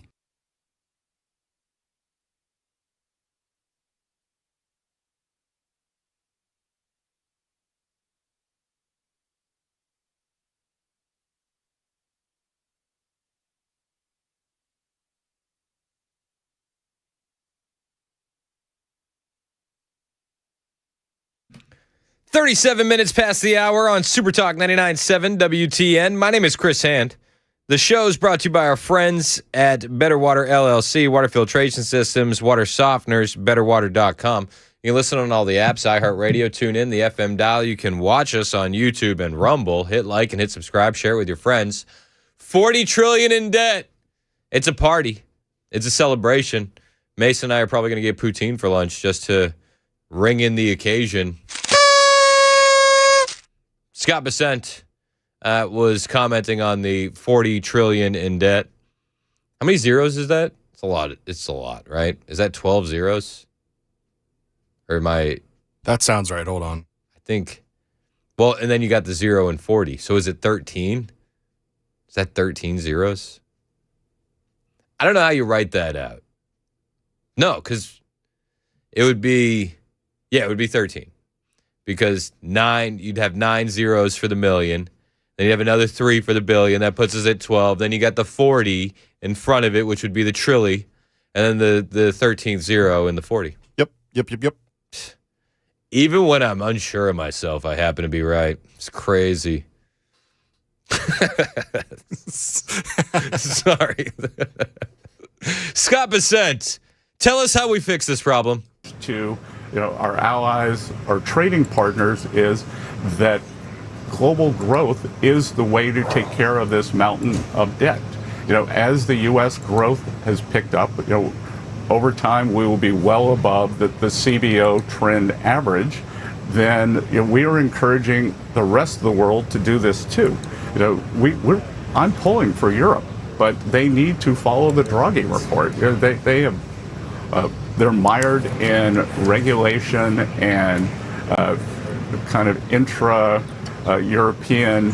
It's almost the equivalent of this burden that they've put on themselves. And we think the rest of the world should kind of unshackle themselves, both on the energy side, on the regulatory side. I don't know. How you feel about that answer? Essentially, does it give you John Thune vibes? Like when they can't pass the Save America Act, he's like, I wish somebody would just blame it on the Democrats. And he briefly mentions it there. He's on CNBC. Is that what, Morning Squawk? Are they still squawking at this hour? Maybe. But he says, growth is the way to take care of this mountain of debt. As U.S. growth picks up over time, we'll be well above the CBO trend average. I encourage the rest of the world to do this too. And then he pivots to how awful Europe is.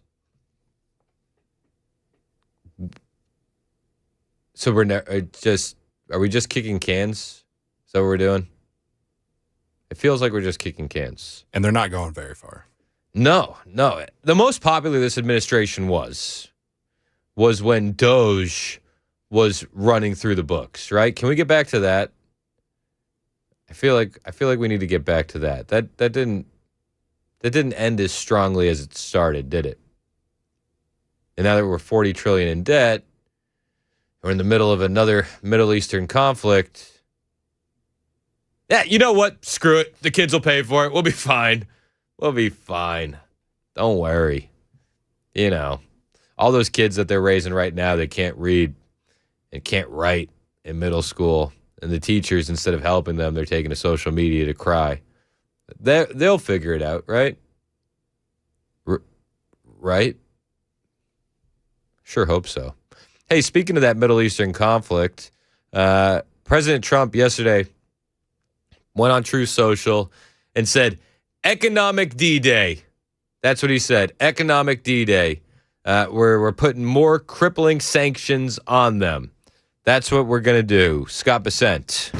And again, we have asymmetric information, and I'm not sure why oil has popped up on this, because this, for now, and it is at the president's discretion. If we are doing the maximum economic pressure, then that means that likely there will not be a large-scale kinetic restart. But I would emphasize that is for now. And look, we do have control of the strait. You would have seen media reports that large amounts of energy are getting out. And I think that we can continue doing that in the southern lane, and that I think oil markets are misinterpreting what this economic pressure means. The economic pressure means that we are going to all of our allies, and this is going to be the greatest coordinated economic isolation in the history of the world. And we are going to them and saying, you are either with us or against us. You want this murderous regime to end. And if you insist on doing business with them, either transferring money, buying their oil, they're doing seaborne ship transfers, then the U.S. Treasury and the U.S. government, they will put its full might and force toward enforcing against you. Okay, so, I mean, the big takeaway there is that Scott Bessent says that there will likely not be a large-scale kinetic restart. So does that mean prosperity nukes are off the menu? Feels like it. But we're not just threatening Iran now, we're threatening everyone else with the economic sanctions. Not prosperity nukes, prosperity sanctions. Okay. So it is time for our allies and the rest of the world to make a decision, and we are going to squash the economy of this murderous regime, which that will curtail their ability to project power through their proxies. It will mean that they cannot pay the military, and we have substantial inflation, both food inflation and ordinary inflation in Iran. And what we have seen, I see lots of reports that said, oh, well, this has never worked. It does work, because we have a combination. It is a 1-2 punch. We have the blockade, and we are going to have the toughest sanctions in history. And I will tell you, this will work. It worked in Venezuela once we put up the blockade. It is working in Cuba right now, and it is going to work in Iran, and we are going to collapse this regime. It will work. We are going to collapse this regime. Okay. I mean, we'll see. We're all waiting. I think all of us want to get out of this as soon as possible. Will they wave the white flag? Your guess is as good as mine. Do they have a crippled economy? Yeah, you can absolutely make that case. They have, I think it was 300% inflation right now. Like their dollar is junk because of what's going on. But we're feeling the economic impacts here too, and you would be lying to yourself if you said we weren't. The current oil prices were at about $86 to $80 on the West Texas Intermediate. We're at about $93 to $94 on Brent crude. All while this is happening, it is important to point out that Axios reported yesterday that there is a stealth operation moving millions of barrels of oil through the Strait of Hormuz every single day.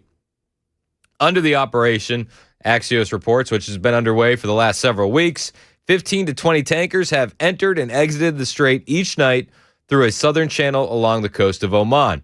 say about 10 million barrels of oil a day, roughly half of the pre-war volume, is being transported out of the Strait and injected into the global energy market. The U.S.-led operation is mitigating one of the most painful aspects of the war, the disruption to oil supplies that sent crude prices soaring. While the amount of oil coming out of the Strait is still below pre-war levels, it is making a discernible difference in global supplies. They say the effort goes beyond escorting outbound tankers with oil on board. The U.S. military is helping empty tankers enter the Gulf from the Arabian Sea through the Strait, pick up oil from countries in the region, and then get out of there. The full details of the operation have not been previously reported. One U.S. official with direct knowledge of the matter says, "We have been controlling the southern lane of the Strait of Hormuz for 2 months now. The Islamic Revolutionary Guard Corps can be a nuisance, but they don't control the Strait. We do." They say the task force is overseeing the Hormuz effort. That task force is being run out of the Army headquarters in Fort Bragg, North Carolina. The task force is coordinating with regional Gulf partners. It creates a daily list of ships coming out of the Gulf, through the Strait, and into the Arabian Sea, as well as a list of rented, empty tankers that travel from the Arabian Sea through the Strait and into the ports of the Gulf countries to pick up more oil. Each night, the ships are scheduled to move in one big outbound line during a certain time slot and one big inbound lane during a separate time slot. The ships then transit through the Strait, the southern channel of the Strait, based on U.S. military guidance. The U.S. Air Force has fighter jets that protect against Iranian cruise missiles and drones. They say the operation was made possible by a recent 2-week U.S. CENTCOM military campaign that degraded Iran's radar and maritime surveillance systems, the officials said. So Iran has a diminished visibility of the traffic in the southern channel of the Strait. Its monitoring is limited to a few radars it's managed to reconstitute, as well as spotters and small IRGC fast boats, U.S. officials say. But because the Iranians are mostly blind, they're launching drones and cruise missiles in the general direction of where ships might be transiting. I wouldn't want to be on that boat. Would you want to be on that boat? No. That is not a deal I would take. No. It doesn't sound like a good deal. But, thanks to the advancement in equal rights, at least we know that half of the crew members are women. True. Stunning. They say some ships have been hit by the Iranian attacks, but many were stopped by the U.S. military. Earlier this week, for example, U.S. forces shot down 8 Iranian drones, 2 cruise missiles, and two cruise missiles, one U.S. official said. U.S. officials have said that over the past 2 weeks, 15 to 20 tankers in and out of the Strait of Hormuz each night through the southern channel, keeping the exports going. President Trump also said that there's massive pipeline construction going on and that the Strait won't be as important as it has been very soon. He said this yesterday while he was in the White House with the tech bros all behind him. This was the president. Talking about $350 a barrel, and it's today $84, $85.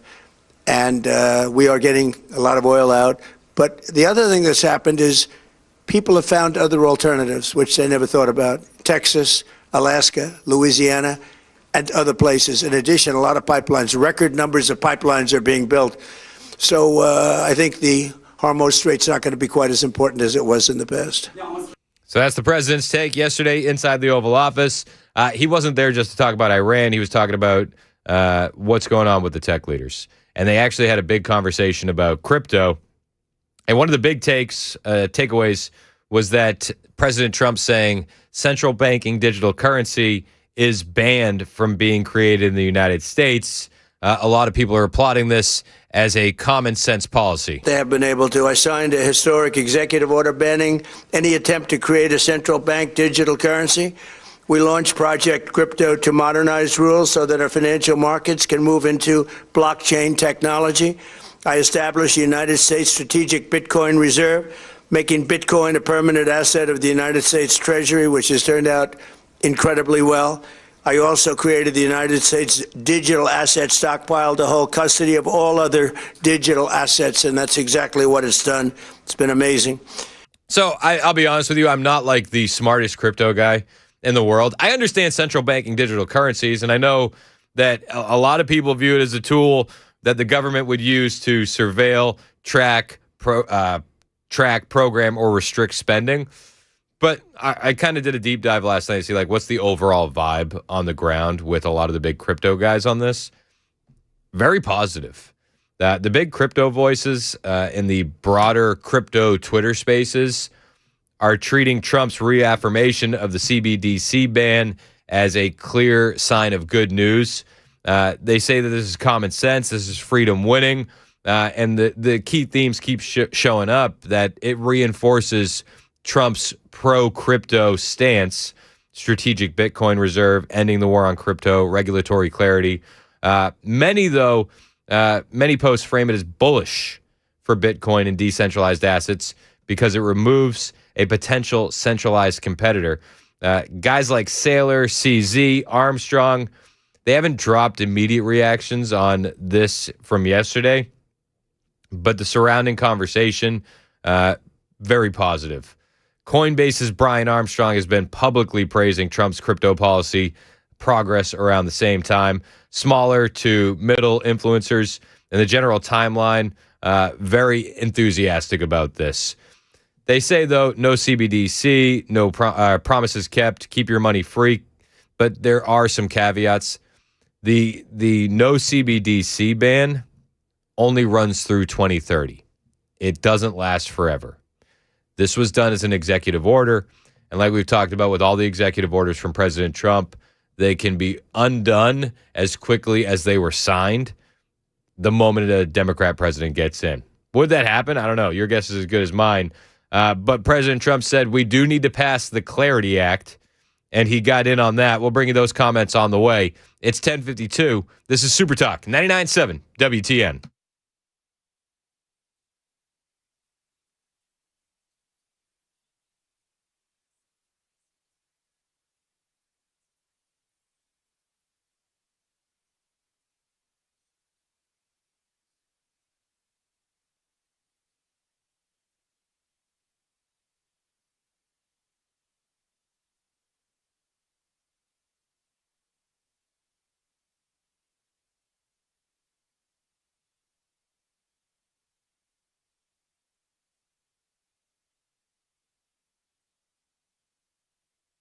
Remember last week with the Tylenol stuff?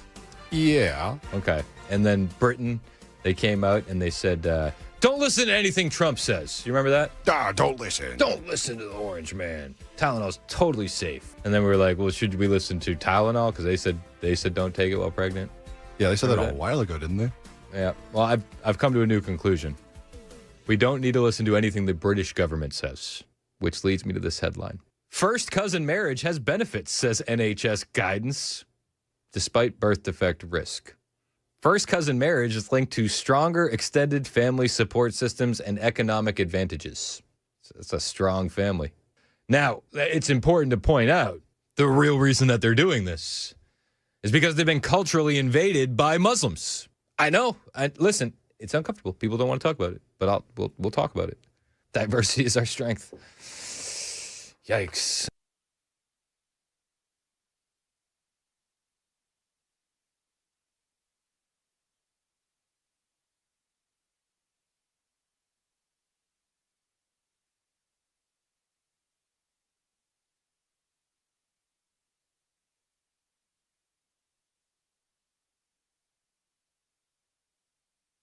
Why am I so happy and so excited that Jimmy Kimmel lied to his audience? He had some new lows over the weekend with the MAGA gang desperately trying to characterize this kid who murdered Charlie Kirk as anything other than one of them and doing everything they can to score political points from. I'm excited because the liberal and the legacy media have been lying about Republicans for years, and people like this are finally taking notice. I didn't think much of the death because from what I had heard, Charlie Kirk had been a neo-Nazi who wanted me to be dead. He didn't support my existence and whatnot. And now I'm kind of sitting here thinking, and I'm like, I feel like I had been lied to. I really took some time after the, thing happened to kind of look into his videos, look into his beliefs, look into his thoughts and who he was as a person. And to me, he seemed like a well-mannered family man. He believed in the country. He believed in the greater good of the country. He had his own political beliefs and opinions. And sure, there's a lot of things that I don't agree with him on, but I never would stand for him dying or being murdered because of his beliefs. And I think I may be starting to lean a lot farther right in response to everything that's taken place.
All right, drivers in Berry Hill, we got a crash partially blocking the on-ramp.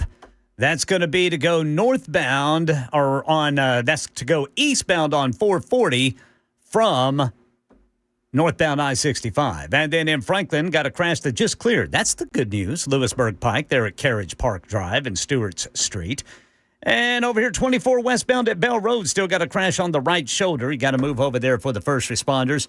Strong overnight storms knocked out some power to people. 9 people injured after a ride malfunction over at the Wilson County State Fair. These stories and more coming up at 11 on Super Talk 99.7 WTN.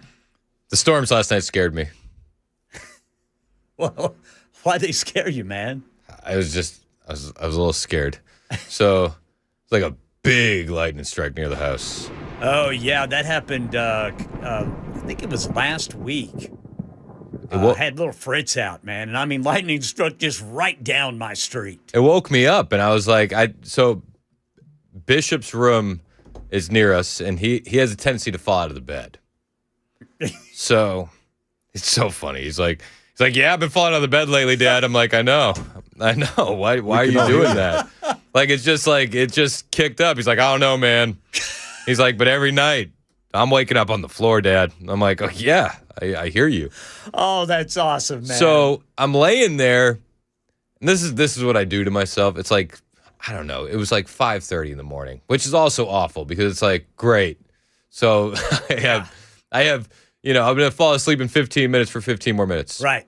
So I'm laying there, and I'm like, wow, that was a loud strike of lightning. Or Bishop fell out of his bed. Right? Hold on. And then I wait there for about another minute and a half, and I went, or it's burglars. Ooh. And I'm like, it wasn't burglars. No. And I'm like, but what if it was? What if it was, though? Allegedly. So then, it's like, this all happens within 45 seconds, right? I'm like, then I have to get up. Yeah. And I have to go check. I have to go inspect for burglars. Yes, sir. With my gun. Yes, sir. There were no burglars. I think it was just the lightning. Bishop was in his bed. Either he got back in quick, like it was one of those where he was back up before he fell. Yeah. Or I scared off the burglars. Yeah. Or it was lightning. They heard you cock your gun. They were like, uh-oh. I'm not 100% what it was. I don't know. Maybe I'll stick with I scared off the burglars. That's a good one. I was a hero last night, Ken. Do that, dude. They got one look at your gun and your guns, and they fled, as police would say. They fled the scene. They knew what my approach would have been. Yes, sir. I approach those situations with an anyway, I'm going to start blasting mentality. Yeah, there's no questions. No. Well, we'll iron that out later, fellas. There's somebody in my house who's not supposed to be. Exactly. Hey, while you're on the subject of Little Bishop rolling out of his bed, yeah, were any of your kids ever midnight roamers? Yes. Oh yeah, it was my son when he was 2 years old. We would find things moved around. We'd find the refrigerator open in the morning, and like entire packages of strawberries underneath the toilet. Dude. And we finally figured it was Rowan. Interesting. Just up roaming around. So a couple of guys I grew up with, all right? And I don't want to disparage the dead because this guy's not here anymore, but it's hilarious. He would roam around, but he as a young man, he had the tendency to pee in the fridge. I don't know. Maybe it's some sort of trauma. Cold is inviting. I mean? But he literally, he was 8 or 9. It was my buddy's brother. He's like, yeah, Neil peed in the fridge again last night. And I'm like, what do you mean again? What do you mean again? Yeah. They had to start locking the fridge. Yeah. Don't blame them. Well, what we figured is this is kind of the time we were starting to potty train Rowan. And I think what he was doing is he wanted something. He was eating strawberries while he was trying to train himself. At least he didn't combine two things at once, like my buddy. Oh, yeah. It's 11:02 on Super Talk 99.7 WTN.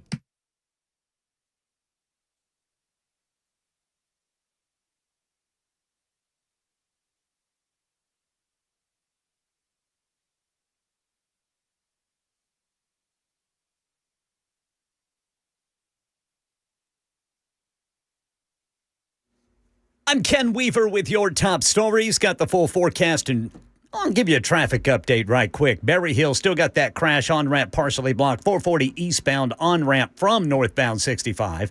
And then Franklin, looks like they're still trying to clear that crash. This was car versus train there at Lewisburg Pike between Carriage Park Drive and Stewart Street. Rural Hill still got that crash on the right shoulder, 24 westbound at Bell Road. Strong overnight storms knocking out power to thousands of customers across southern Kentucky and middle Tennessee. A tornado warning briefly issued for parts of Marshall, Callaway, and Trigg counties before expiring around 1:15 this morning. Heavy rain, damaging winds, frequent lightning moved through the region. Utility crews now working to restore service as more storms remain possible later today. These are going to be south of Nashville, if they actually occur. 9 people hurt after a ride malfunction at the Wilson County, Tennessee State Fair in Lebanon last night. Emergency officials say the wave swinger ride stopped, and while descending, some riders reportedly came into contact with a nearby fence. 4 people taken to a local hospital for treatment. Authorities say none of the injuries believed to be life-threatening. And now the TBI is investigating a medication mix-up at Ascension St. Thomas Midtown Hospital in Nashville that left at least 4 surgery patients with catastrophic complications.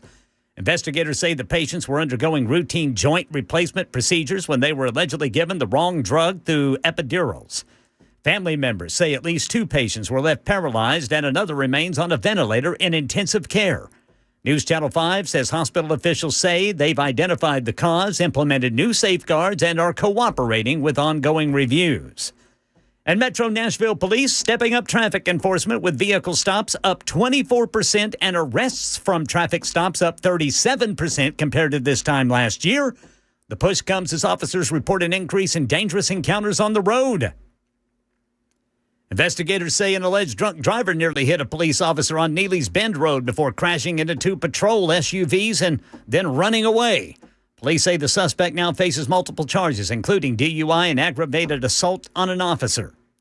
And new Metro Nashville police data showing more pedestrian and bicycle crashes at intersections where right turns on red are allowed. Since 2025, officers have reported 21 bicycle crashes and 26 pedestrian crashes at those locations. By comparison, intersections where right turns on red are prohibited saw just 2 bicycle crashes and 2 pedestrian crashes. That according to figures presented by Metro Police. It comes as Metro Council weighs those new restrictions on right turns on red in high pedestrian areas of Nashville. That's the latest news. Weather's next. I'm Ken Weaver, WTN News.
It's 11:08, Super Talk 99.7 WTN. My name is Chris Hand. The show's brought to you by Better Water LLC.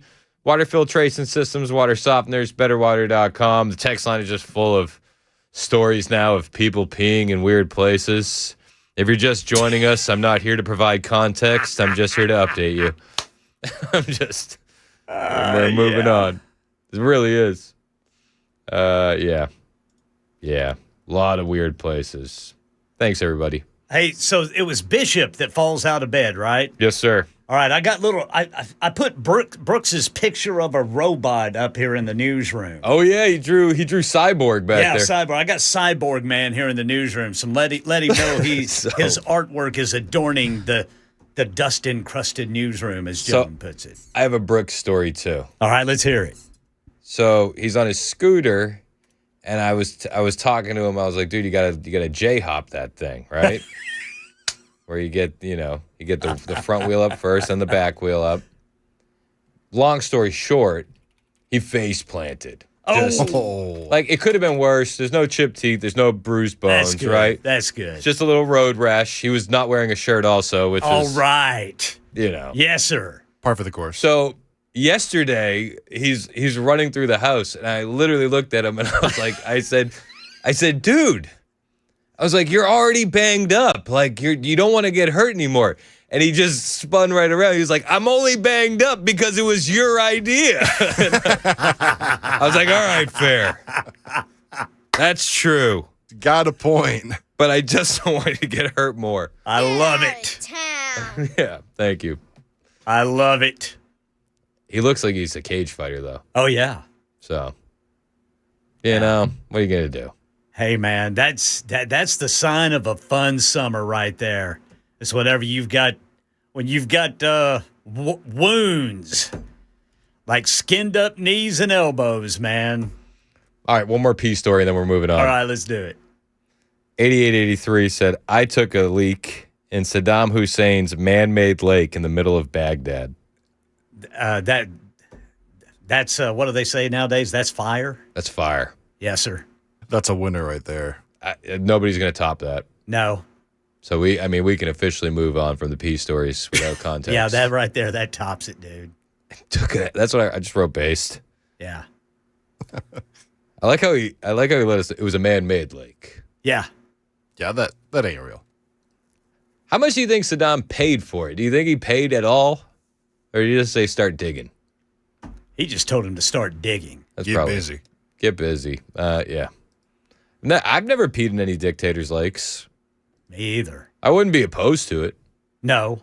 But I just haven't had the opportunity. Especially if you're over there in that environment. That's got to be pretty cool. I think this is the same guy that sent me a picture of him sitting on Saddam Hussein's throne. Oh, that makes sense. Yeah, he was over there. Was it the same guy? If not, I know we already knew we had the coolest listeners. Thank you for your service, sir. Amen. I don't know if it was the same guy. I'm like trying to scroll through, and I'm looking at. He does send some funny stuff. I just saw one of a bald Ilhan Omar. There's another picture he sent. I think I want to say this is the same guy, but he texts a lot. It's not a bad thing. It's not a diss. Well, one of the squad is bald, isn't she? Well, they say that's what's is that going Propecia? on. Yeah, they say that's what's going on underneath the little, the little shing, the little turban. So okay. I mean, I'm not trying to make fun of her, but she is bald. Yeah, I mean, people don't think it'd be like it is, but it do. That's fine. I can't remember her name. Maybe we don't want to bring it up. Ayanna Pressley. Ayanna Pressley, yes. Right? Yeah. She's not as bad as the one member of the squad who got the first one that got voted out. That was like doing the handstand twerking. Remember that one? Was that Talib? No. Rashida Talib? No. Is that Hakeem Jeffries? I wouldn't. I think it might have been Hakeem Jeffries. It was Apex Shakur. That's exactly who it was.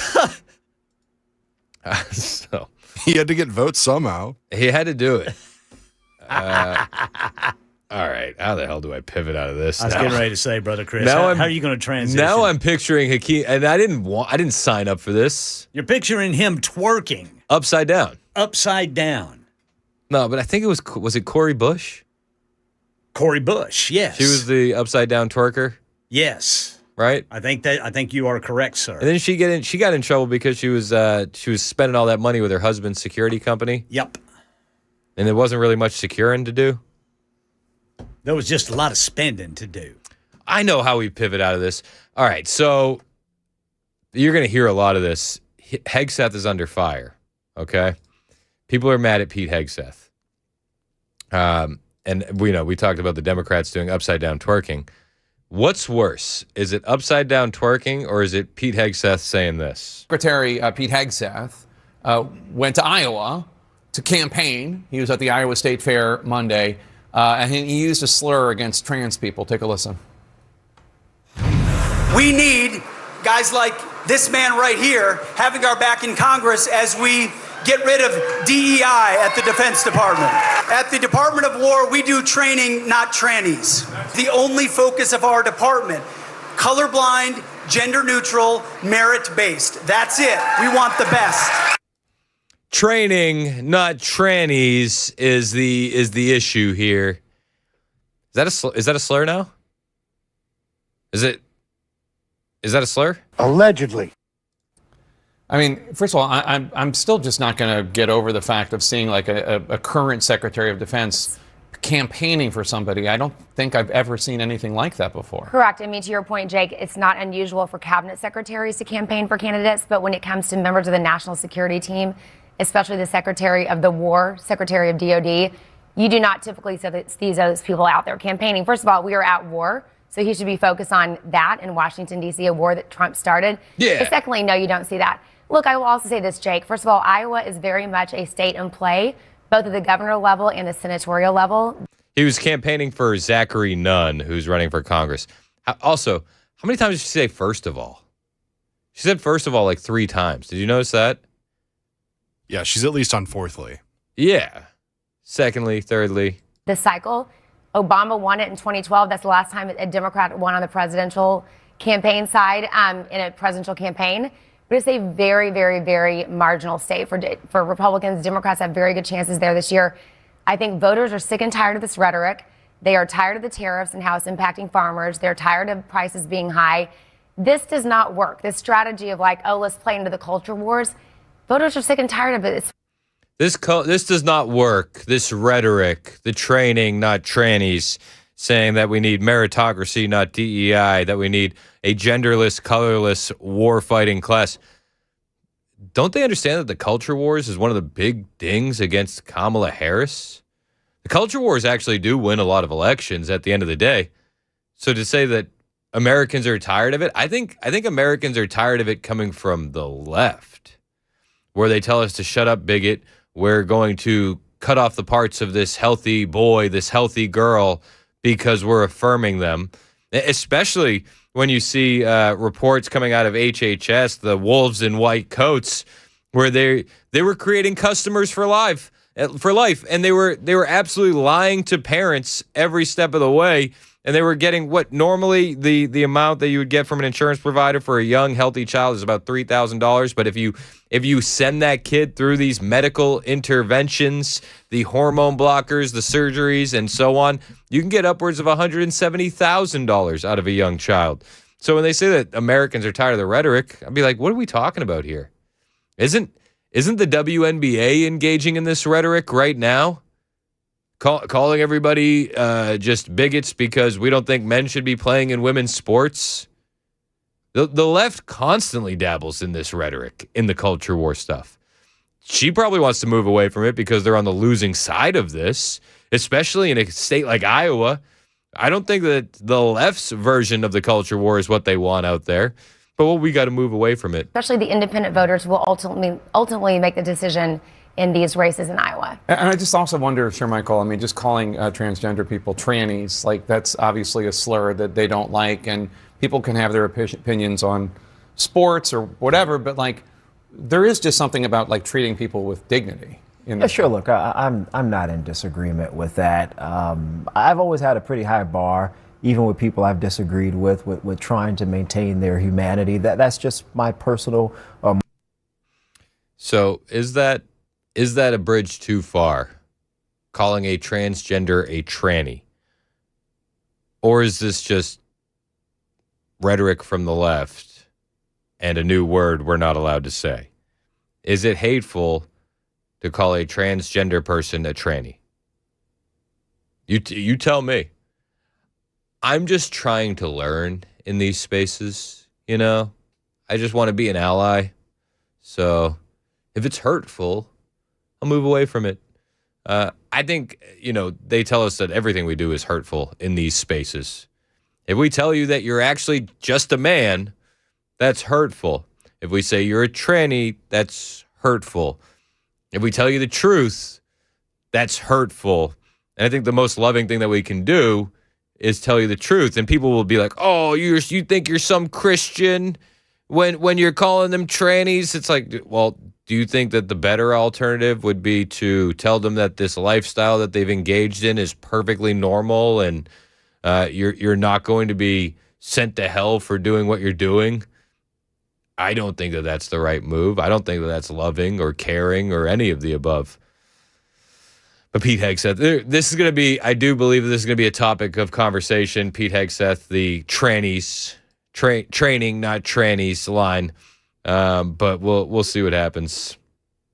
Oh, geez. Andy said, I prefer to call them chicks with can't say that. Can't say that. 8167 said more appropriate to call them perverts. 4997 says, it's not a slur because there's no such thing as a transgender. 0887 says, if it walks like a duck, quacks like a duck, there's a good chance it's a duck. Or a chicken pretending to be a duck. Bigot. So, all right. So, this is where we're at. Hegseth under fire once again. There's a war going on, dude. Why aren't you focused on that? The president was talking about the war earlier yesterday, and the UAE has now cut off diplomatic ties with Iran and the mullahs after Iran has launched missiles at them. So it's like they're isolating themselves as we continue to economically isolate them. Ties with Iran after intercepting 2 Iranian missiles, but Tehran denies the attack, calling the claim, quote, completely unfounded. Now Iran is reportedly considering strikes on U.S. military assets in Europe if President Trump escalates the conflict. Meanwhile, President Trump was asked about reopening talks with Iran earlier today.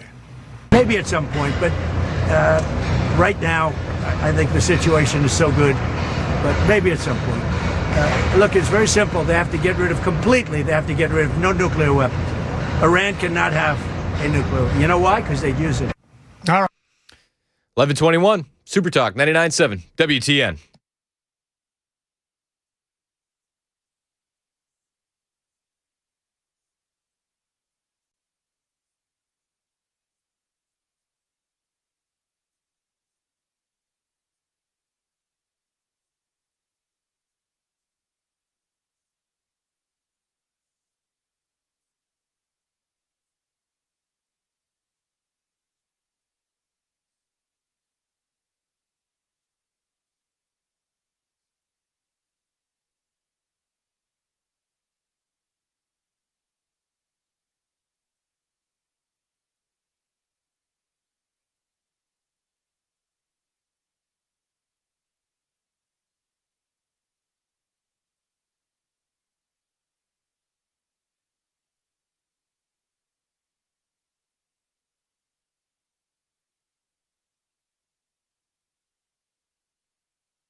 Middle Tennessee remains under a severe weather risk today, and we've had a law enforcement involved shooting in Middle Tennessee. I'm going to tell you about coming up at 11:30 on Super Talk 99.7 WTN. That's Ken Weaver in the newsroom. It is 11:25 on Super Talk 99.7 WTN. My name is Chris Hand. Show's brought to you by Better Water LLC. Water filtration systems, water softeners, betterwater.com. So the California Democrat legislature has formally passed the Stop Nick Shirley Act. They are now sending it to the governor's desk for a signature, and I would imagine that it's going to be signed very, very soon. This was Nick Shirley explaining the Stop Nick Shirley Act back in April. Very interesting connections with her husband being the Attorney General of California. Their goal as a family should be to prosecute and take care and make sure that there is so little fraud in the state that they can have such a peaceful night of sleep. However, while the Attorney General is supposed to be prosecuting fraud, his wife is creating laws to let fraud continue. They're specifically saying that NGOs who receive money based off immigrant services don't have to disclose their money. And so we know that they use those services to commit fraud. Weird. So the Stop Nick Shirley Act is done. You're not going to be allowed to expose these things any longer, Nick, in California. You're going to face criminal charges, subjecting him to thousands of penalties if the fraudsters get upset because he's recording them. He actually confronted the Attorney General of California's wife, Mia Bonta. She's the one who's behind the Stop Nick Shirley Act. The Attorney General, Rob Bonta, is the one that should be behind stopping the fraud. It is weird to see where their priorities lie, but yesterday, Nick Shirley found himself catching up with Mia Bonta as she tried to run away from him. Mia Bonta, how you doing? What made you create AB 2624, aka the Stop Nick Shirley Act people are calling? And do you think there's any conflict of interest with you being the AG's wife here, creating a bill that would make it harder to expose fraud here inside the state of California? The beautiful thing about California Yep. is that we actually don't support misinformation. To my knowledge, there's absolutely no bill that is being considered by this legislature called whatever you reference it as. Yeah. We don't support misinformation, but there's no bill called whatever you referenced it as. It's like, yeah, exactly. It's not officially called that in the language. She was out of breath while she was walking. Because she was nervous. Yeah, well, she looks like the type of lady that might be out of breath sitting. But I just love, like, we don't do misinformation. We don't have anything called what you referred to it as. It's like, yes, obviously. He mentioned the actual bill number, and you moved on past that. But so you're against misinformation. Here's some misinformation. Yes, the official title is AB 2624, but after people read it and saw what it included, it'd make exposing fraud and make it harder, especially in immigration support service providers. The other beautiful thing about California is that the American public, the California public, is actually aware when they're receiving misinformation. This isn't misinformation. I have it right here. As you are offering right now. And Mia Bonta. And that is my stance. Thank you so much. And you actually just removed Evidence 1070 from the bill on the last amendment, which actually takes away any protection that a journalist would have to expose fraud inside immigration support service. That's how you want to roll. It's right here on screen. I put it on the paper. And your public. But unfortunately, it is not what the actual bill does. Thank you so much. It actually is. Thank you. And right here, we have it on paper. They removed evidence code 1070. And it says this subdivision does not apply to a person or entity defined in Section 1070. It is scratched out. So, yeah, reporters like Nick Shirley would be penalized for this. She ran away as fast as humanly possible, dove into a car like she was Hillary Clinton during the campaign season when those guys threw her in the back of that van that day. Remember that? That's how quickly she got thrown into that vehicle. And then she skirted off and rolled away. She knows what she's doing is wrong, and that's why she ran. It's 11:30. This is Super Talk 99.7 WTN.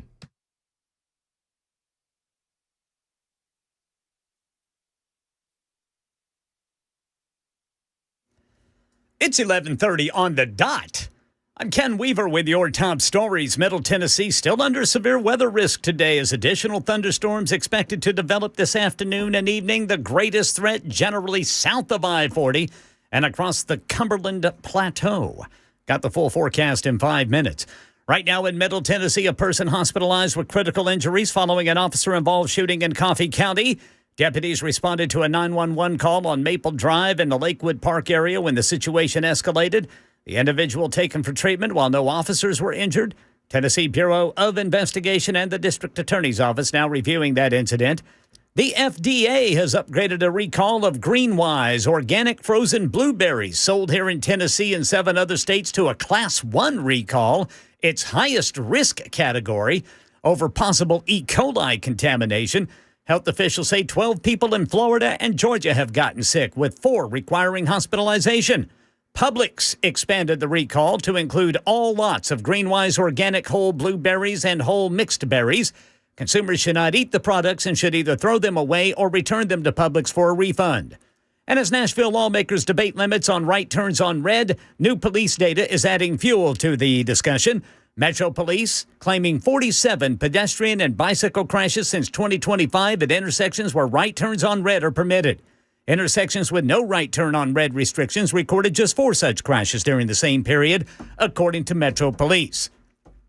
A Metro Council measure now targeting downtown areas, school zones, and other pedestrian-heavy corridors is scheduled for another vote next month. And medical experts claiming a personalized cancer vaccine is showing promise. ABC News chief medical correspondent Dr. Tara Narula reports the treatment built from a patient's own cancerous tumor delayed the recurrence of a serious form of skin cancer and blocked its spread in high-risk patients. In that group that got the vaccine in Keytruda, they did in fact find a decreased risk of recurrence or spread and no more safety signals than normal. That's the latest news. Weather's next. I'm Ken Weaver, WTN News.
37 minutes past the hour on Super Talk 99.7 WTN. My name is Chris Hand. Show's brought to you by Better Water LLC. Water filtration systems, water softeners, you get those at betterwater.com. Phone lines are open, 615-737-9986. Text line as well. You can find us on YouTube and Rumble. You can hit like, you can hit subscribe, share the show with your friends, do all the things. And if you want to join the meme chat, the most unhinged meme chat, the one that we're not really allowed to talk about, we can't share some of these memes on the air, find me on Instagram, at Chris Hand on Air. It's by invite only. And you have to invite yourself. I'll add you if you invite yourself. At Chris Hand on Air. Do we want to do the thing that we do? What's that thing that we used to do? Used to do. We do it daily. That's right. And it has the music. It's got the music. It's the Lightning Round with Chris Hand. Every day at this time, we like to call it the Lightning Round. We do all the stories that wouldn't fill a whole segment, stories that we didn't have a chance to get to. Sometimes it's stories that my wife is like, is that really show prep? And I'm like, it is now. It is now, Virginia. I'd make that deal. We like to call it the Lightning Round. All right, so first story in the Lightning Round. Nuclear power plants are officially more popular than data centers. Ooh. I know, that's kind of cool, right? This is according to an Echelon poll. Post Millennial has a story. When asked about a data center to power artificial intelligence, just 27% said that they would strongly or somewhat support its construction in their community. 62% said they would oppose it. But on the nuclear side, it's a little bit of a different take. When respondents were given arguments in favor of AI data centers, 58% still oppose such facilities. By comparison, nuclear power plants received 34% support and 57% opposition. So again, if you're keeping score at home, data centers have 27% support. Nuclear power plants in your community have 34% support. Nuclear power has historically faced public skepticism over concerns about safety.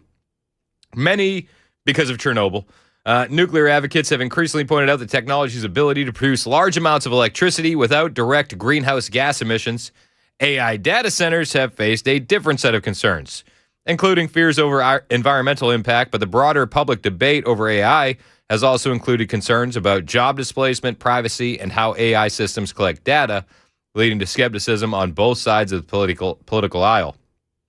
According to a report by Axios on Wednesday, a leaked memo by the National Republican Senatorial Committee warned that the unpopularity of AI data centers could become a political liability. You think? They say the memo specifically highlighted the Ohio State Senate race, where Democratic candidate Sherrod Brown has made opposition to data centers a big component, of his campaign against Republican Senator John Husted. The memo noted that a Brown victory would indicate that data centers are a losing position, as Trump won the state by double digits just 2 years ago.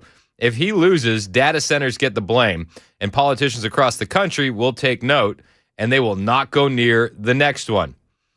Kind of makes you, no, I don't want him to win, but it would be a silver lining. They say this has become the sleeper issue for the entire election cycle. Some politicians who have supported data centers appear to be dialing back their endorsements amid ungrowing popularity.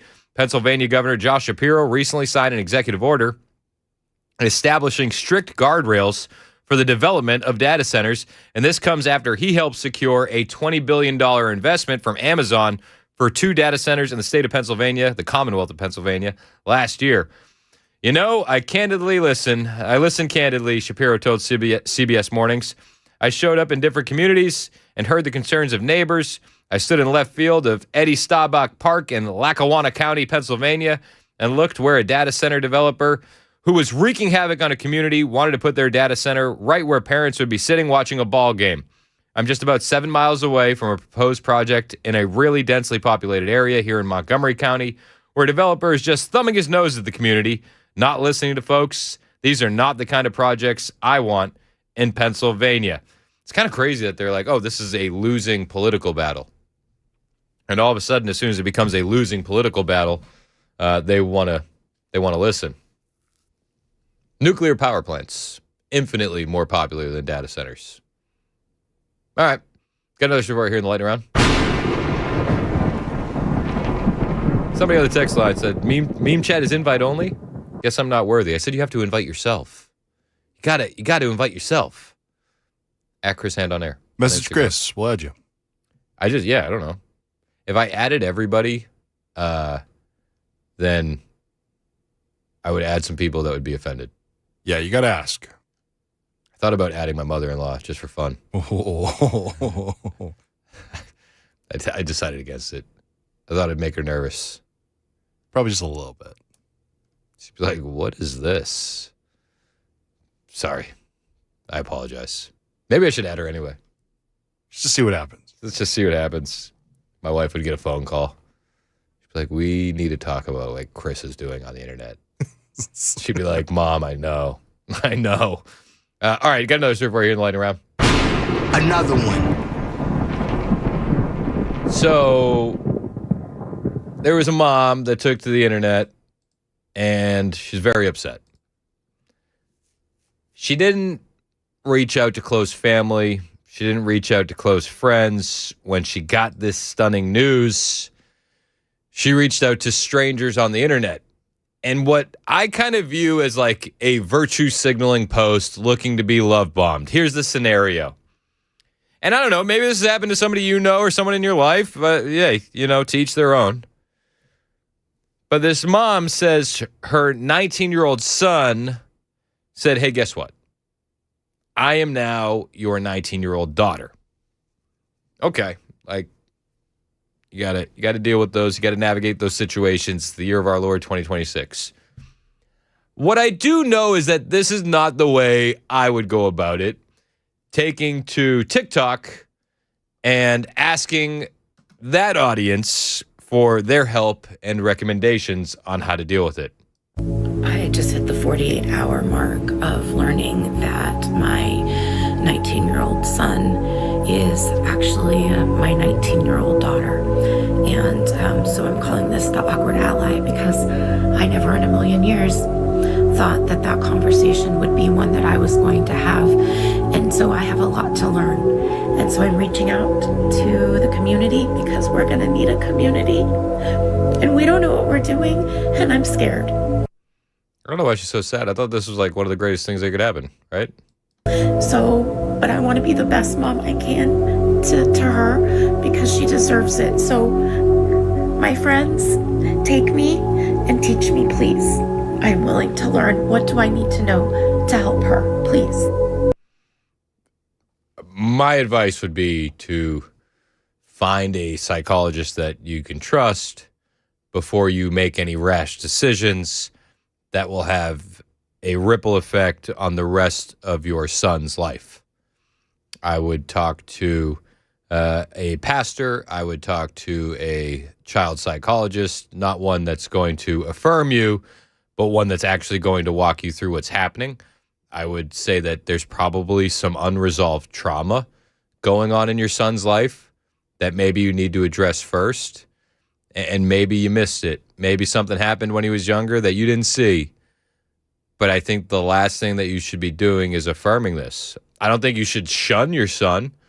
I don't think you should tell your son that you're going to stop loving him. I think that you should do the most loving thing and actually get him the help he needs. That would be my advice. I don't think she's going to get the same advice from TikTok. What do you wish your parents had done when you first came out to them? I'm trying not to make mistakes, and I'm trying to support her. I know what Chloe Cole wishes her parents had done when she first came out to them, and it wasn't take her to a doctor that's going to affirm it and push for medical intervention. She wishes that her parents had just taken away her phone and sat down with her and told her that they loved her just the way she was and not let other voices speak into that situation. I think you should pray for that mom. And you know what? I don't think she's the only mom that's dealing with that. I don't. I think there's a lot of moms in this country that are dealing with stuff like that. I think there's a lot of dads in this country that are dealing with stuff like that. I think you should pray for them. Got another server here in the lightning round. Okay, so this is a local story. 16-year-old girl from Marshall County ran onto the field and tackled a football player during the middle school game. Have you seen this? You haven't seen this? So, I mean, my first thought process was, you ever seen the movie Little Giants? Yeah. I'd sign her. I would sign her immediately. That was my first thought. Icebox, right? Remember Icebox?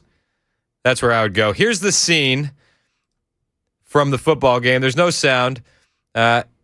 Dude, she ran out of nowhere. The speed. And she laid out a kid that was probably twice the size of her. Just boom. Boom. She knocked him down. This is one of the reasons why you got to watch on Super Talk TV. How would you, I mean, if we were doing NFL draft combine, that's some speed. Some elite techniques. That's impressive. Boom. To be fair, he wasn't ready for it. Yeah. I also want to know what led up to this. Okay, well, let's dive into it, shall we? Hit me. This is from WSMV. A 16-year-old Middle Tennessee girl is facing charges after authorities said she ran onto the field and tackled a middle school football player during a game on Tuesday night. The game was between South Middle School and Cornersville Middle School, and it was being played at Franklin County High School, where South Middle plays its home games. Authorities said that South scored a touchdown and an extra point at 8 p.m. when a scuffle broke out between two players at the end of the play. Video of the game obtained by WSMV shows two referees throwing flags for the scuffle in the end zone while the players started to walk back toward their huddles. That's when a 16-year-old girl is seen jumping a fence and running onto the field to tackle the South Middle player involved in the scuffle. Investigators say the 16-year-old, who is a Marshall County student, then hit the player a second time and stood over him until coaches were able to break up the fight. It wasn't much of a fight. To be fair, the South Middle football player, I don't think he put a hand on her at all. I mean, he got his clock cleaned. He tried to get up, and she hit him again and knocked him down. And then he just stayed down. He didn't react. He took it on the chin, and he walked away. And then she walked away. School resource officers then met the team as she slowly walked off the field. As she slowly walked off the field toward the Cornersville middle sideline. Game officials cleared the field and decided to end the game early, with South winning 35-0. The teen, who deputies said was at the game with her parents, was released to go home with her family. The Franklin County Sheriff's Office charged the teen with assault and disorderly conduct on Wednesday morning. Franklin County Schools issued the 16-year-old a lifetime trespass ban from all district properties. The Tennessee Secondary School Athletic Association also banned her from attending all Cornersville Middle School athletic events for 1 year. South Middle's principal, Dr. Brewer, praised school staff, coaches, and resource officers for their response that ensured no one was injured. Deputies said they did not expect to make any security changes for the start of the Franklin County High School football season this week, because those games already have an enhanced police presence. They are looking at options to add more safety measures to middle school football games for the rest of the season. Marshall County's Director of Schools, Justin Perry, said the district is cooperating with the TSSAA and local law enforcement. Perry confirmed that the 16-year-old is a Marshall County student, but could not comment further due to privacy laws. We are deeply disappointed by the incident and remain committed to player, staff, and fan safety and a high level of sportsmanship. Heck of a tackle. That's like one of those things where, as a parent, I feel like you're going to be really upset in the moment.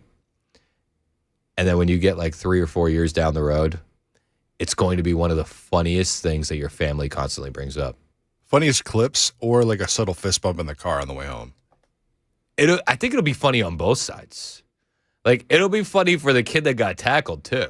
Hey, dude, remember when you got tackled by the 18 You know what I mean? 16-year-old girl? Yeah, remember when that girl got so mad because you roughed up her brother that she flew onto the field and blindsided you? Literally flew. I think it's going to be funny for both sides. I do, too. Charges should be dropped. Agreed. 11:52, Super Talk, 99.7 WTN.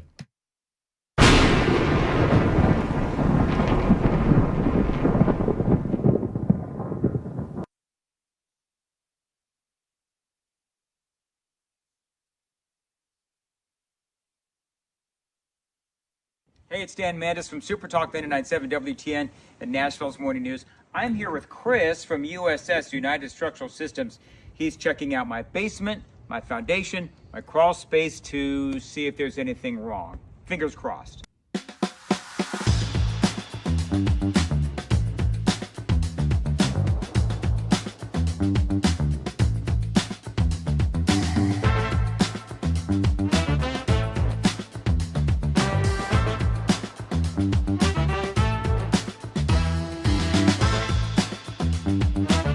All right, so there's good news and there's bad news. The bad news is we found some cracks in my basement wall. The good news, I've got Chris here who's going to walk me through the next steps. Yes, so unfortunately, your house has been subject to the pressure of the dirt. The hydrostatic pressure, heavy dirt pushes on foundation walls, and you've got a little bit of what we call bowing. So that wall is pushed in a little bit. We have a lifetime warranty solution for that. So we install, usually in a day or two, this can be done in most situations. We install carbon fiber straps, which keep the wall from moving inward at any point in the future. It's a lifetime warranty for anybody that ever owns this house. So it's a quick and routine thing that we do, but it yields some long-lasting benefits. It's a great selling point if you want to sell your house. Absolutely. Good thing about our warranties is they're not only transferable, like the contract says, they're automatically transferred when you sell your house. So you don't have to sign any paperwork or even send us an email saying that you sold your house. Warranty would transfer to the next owner.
11:57, Super Talk 99.7 WTN. My name is Chris Hand.